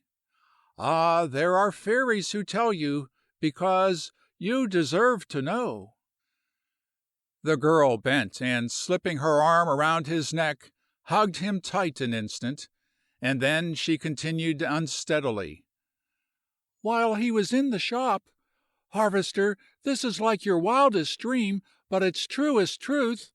A boy came down the walk, crying papers, and as I live, he called your name. I knew it had to be you because he said, 'First drug farm in America, wonderful medicine contributed to the cause of science. David Langston honored by National Medical Association.' I just stood in the carriage and screamed, 'Boy, boy,' until the coachman thought I had lost my senses. he whistled and got me the paper. I was shaking, so I asked him how to find anything you wanted quickly, and he pointed the column where events are listed. And when I found the third page, there was your face, so splendidly reproduced, and you seemed so fine and noble to me, I forgot about the dress suit and the badge in your buttonhole, or to wonder when or how or why it could have happened. I just sat there shouting in my soul, David, David, medicine man, harvester man, again and again. I don't know what I said to Mr. Kennedy or how I got to my room. I scanned it by the column. At last I got to paragraphs, and finally I read all the sentences. David, I kissed that newspaper face 100 times, and if you could have had those, man, I think you would have said they were right. David, there is nothing to cry over. I'm not, said the harvester, wiping the splashes from her hand. But, Ruth, forget what I said about being brief. I didn't realize what was coming. I should have said, if you've any mercy at all, go slowly. This is the greatest thing that ever happened, or ever will happen to me. See that you don't leave out one word of it. I told you I had to tell you first, said the girl. I understand now, said the harvester, his head against her knee while he pressed her hand to his lips. I see. Your coming couldn't be perfect without knowing this first. Go on, dear heart, and slowly. You owe me every word. When I had it all absorbed, I carried the paper to the library and said, Grandfather, such a wonderful thing has happened. A man has had a new idea, and he has done a unique work that the whole world is going to recognize. He has stood before men and made a speech that few, oh so few, could make honestly, and he has advocated right living, oh so nobly, and he has given a wonderful gift to science without price, because through it he first saved the life he loved best. Isn't that marvelous, Grandfather? And he said, Very marvelous, Ruth. Won't you sit down and read to me about it? And I said, I can't, dear Grandfather, because I have been away from Grandmother all day, and she is fretting for me. And tonight is a great ball, and she has spent millions on my dress, I think, and there is an especial reason why I must go, and so I have to see her now. But I want to show you the man's face, and then you can read the story. You see, I knew if I started to read it, he would stop me. But if I left him alone with it, he would be so curious he would finish. So I turned your name under and held the paper and said, What do you think of that face, Grandfather? Study it carefully. And man, only guess what he said. He said, I think it is the face of one of nature's noblemen. I just kissed him time and again, and then I said, So it is, Grandfather, so it is. For it is the face of the man who twice saved my life, and lifted my mother from almost a pauper grave, and laid her to rest in state, and the man who found you, and sent me to you when I was determined not to come. And I just stood and kissed that paper before him and cried again and again, He is one of nature's noblemen, and he is my husband, my dear, dear husband, and tomorrow I am going home to him.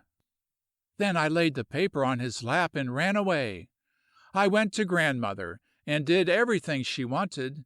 Then I dressed for the ball.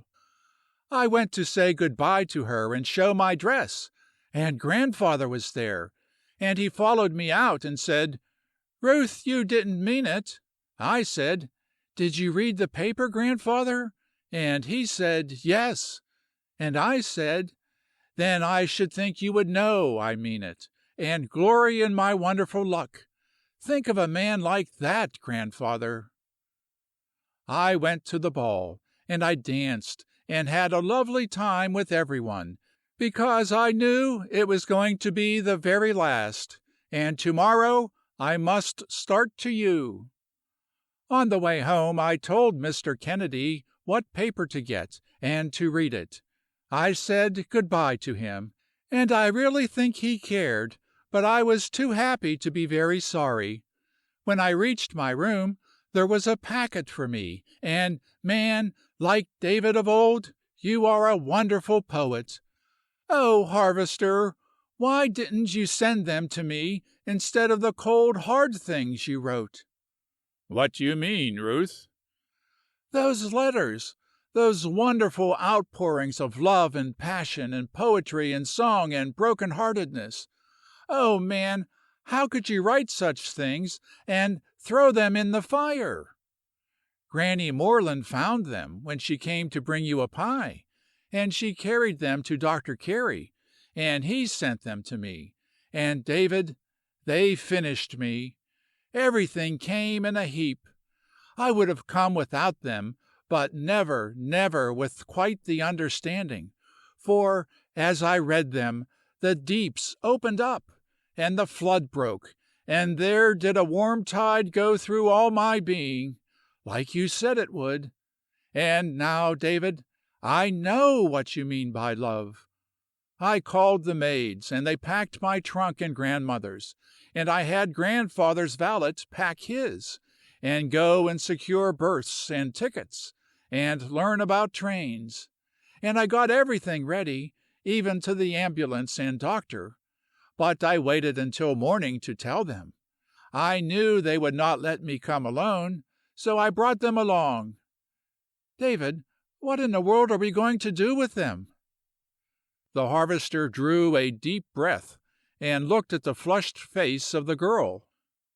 With no time to mature a plan, I would say that we're going to love them, care for them, gradually teach them our work, and interest them in our plans here.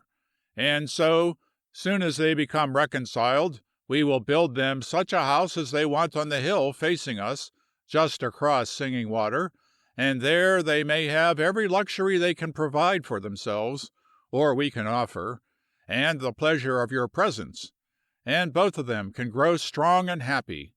I'll have grandmother on her feet in 10 days, and the edge off grandfather's tongue in 3. That bluster of his is to drown tears, Ruth. I saw it tonight.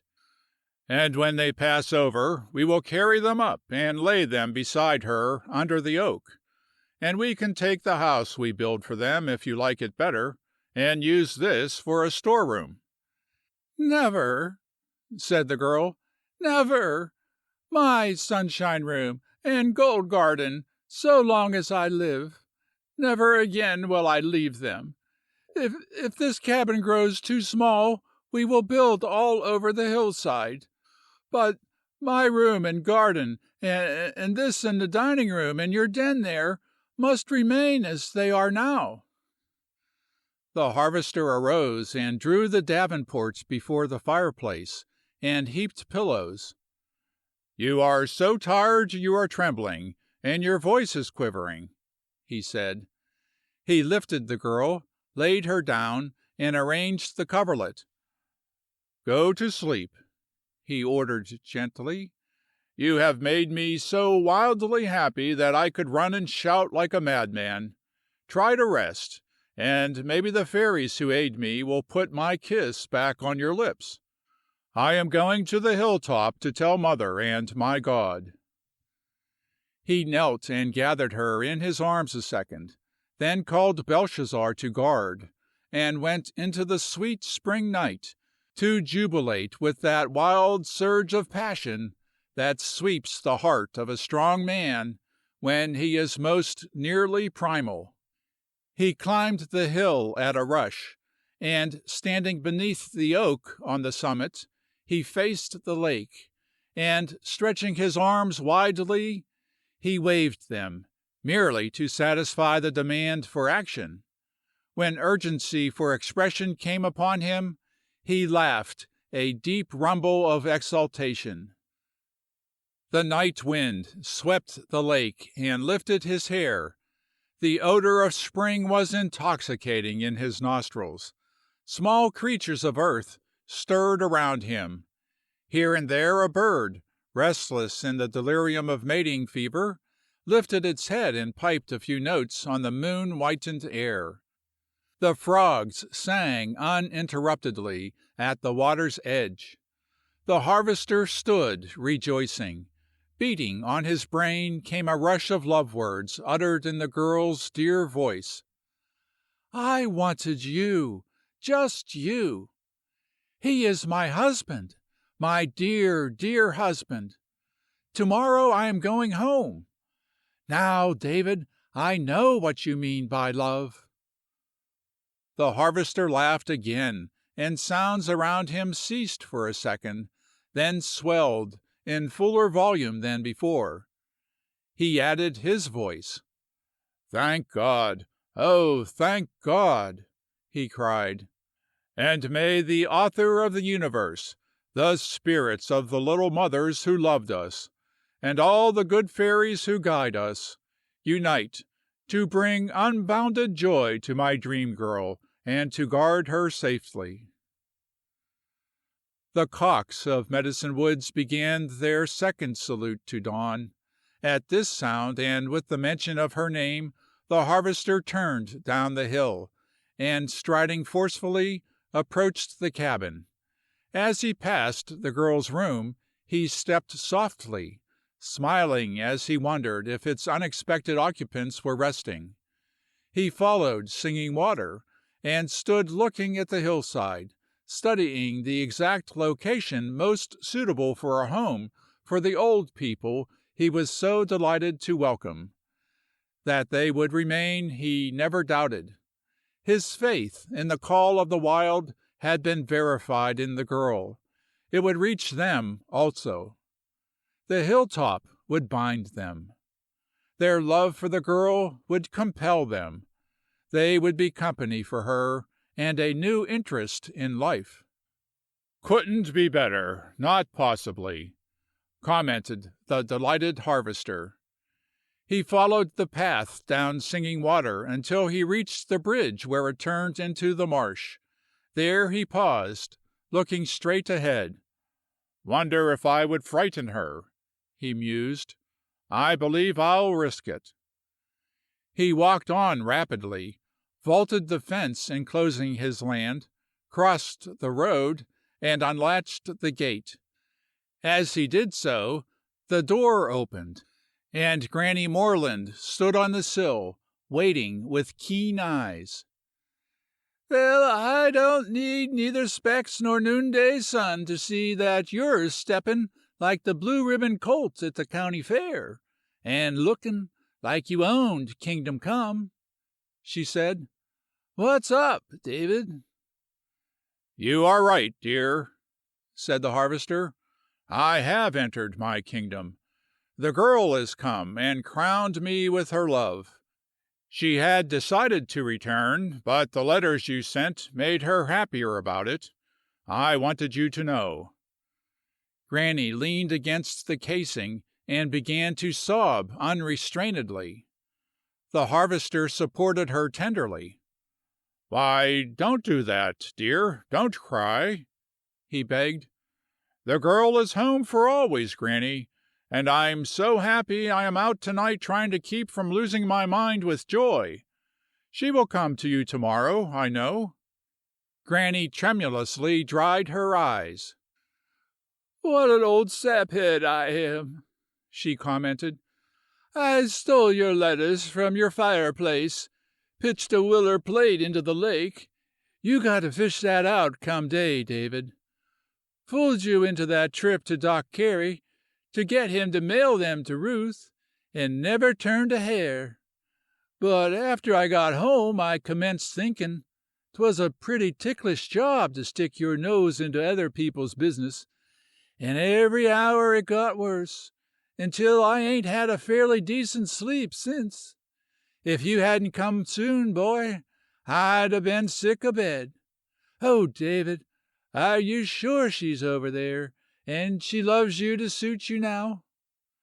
"Yes, dear, I'm absolutely certain," said the harvester. "She was so determined to come that she brought the invalid grandmother she couldn't leave, and her grandfather. They arrived at midnight. We are all going to live together now." "Well, bless my stars! Fetched you a family.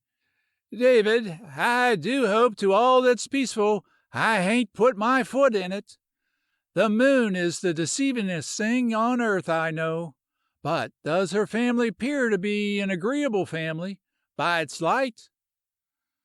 The harvester's laugh boomed a half-mile down the road. "Finest people on earth, next to you, dear. I'm mighty glad to have them. I'm going to build them a house on my best location, and we are all going to be happy from now on. Go to bed. This night air may chill you. I can't sleep. I wanted you to know first, so I came over. In mother's stead, will you kiss me and wish me happiness, dear friend?" Granny Morland laid an eager, withered hand on each shoulder and bent to the radiant young face. "God bless you, lad, and grant you as great happiness as life art to fetch every clean, honest man," she prayed fervently, with closed eyes and her lined old face turned skyward. "And, oh God, bless Ruth, and help her, as you never helped mortal woman before, to know her own mind without variableness, neither shadow of turning." The harvester was on Singing Water Bridge before he gave way. There he laughed as never before in his life. Finally he controlled himself and started toward the cabin, but he was chuckling as he passed the driveway and walked down the broad cement floor leading to his bathing pool, where the moonlight bridged the lake and fell as a benediction all around him. He stood a long time, when he recognized the familiar crash of a breaking backlog falling together, and heard the customary leap of the frightened dog. He walked to his door and listened intently, but there was no sound, so he decided the girl had not been awakened. In the midst of a whitening sheet of gold, the harvester dropped to his stoop and leaned his head against the broad casing. He broke a twig from a hawthorn bush beside him, and sat twisting it in his fingers as he stared down the line of the gold bridge. Never had it seemed so material, so like a path that might be trodden by mortal feet and lead them straight to heaven. As on the hilltop, night again surrounded him, and the harvester's soul drank deep wild draughts of a new joy. Sleep was out of the question. He was too intensely alive to know that he ever again could be weary. He sat there in the moonlight, and, with unbridled heart, gloried in the joy that had come to him. He turned his face from the bridge as he heard the click of Belshazzar's nails on the floor of the bathing pool. Then his heart and breath stopped an instant. Beside the dog walked the girl, one hand on his head, the other holding the flowing white robe around her, and grasping one of the harvester's lilies. His first thought was sheer amazement that she was not afraid, for it was evident now that the backlog had awakened her, and she had taken the dog and gone to her mother. Then she had followed the path leading down the hill, around the cabin, and into the sheet of moonlight gilding the shore. She stood there, gazing over the lake, oblivious to all things save the entrancing allurement of a perfect spring night beside undulant water. Screened from her with bushes and trees, the harvester scarcely breathed, lest he startle her. Then his head swam, and his still heart leaped wildly. She was coming toward him. On her left lay the path to the hilltop. A few steps farther, she could turn to the right and follow the driveway to the front of the cabin. He leaned forward, watching in an agony of suspense. Her beautiful face was transfigured with joy, aflame with love, radiant with smiles, and her tall figure fleecy white, rimmed in gold. Up the shining path of light she steadily advanced toward his door. Then the harvester understood, and from his exultant heart burst the wordless petition, "Lord God Almighty, help me to be a man." With outstretched arms he arose to meet her. "My dream girl!" he cried hoarsely. "My dream girl!" "Coming, harvester!" she answered in tones of joy, as she dropped the white flower and lifted her hands to draw his face toward her. "Is that the kiss you wanted?" she questioned. "Yes, Ruth," breathed the harvester. "Then I am ready to be your wife," she said. "May I share all the remainder of life's joys and sorrows with you?" The harvester gathered her in his arms and carried her to the bench on the lake shore. He wrapped the white robe around her and clasped her tenderly as behooved a lover, yet with arms that she knew could have crushed her had they willed. The minutes slipped away, and still he held her to his heart, the reality far surpassing his dream, for he knew that he was awake, and he realized this as the supreme hour that comes to the strong man who knows his love requited. When the first banner of red light arose above Medicine Woods and Singing Water, the cocks on the hillside announced the dawn. As the gold faded to gray, a burst of bubbling notes swelled from a branch almost over their heads, where stood a bark-enclosed little house. "Ruth, do you hear that?" asked the harvester softly. "Yes," she answered, "and I see it, a wonderful bird, with heaven's deepest blue on its back, and a breast like a russet autumn leaf, came straight up the lake from the south, and before it touched the limb that song seemed to gush from its throat." "And for that reason the greatest nature lover who ever lived says that it deserves preeminence. It always settles from its long voyage through the air in an ecstasy of melody. Do you know what it is, Ruth?" The girl laid a hand on his cheek and turned his eyes from the bird to her face as she answered, "Yes, harvester man, I know.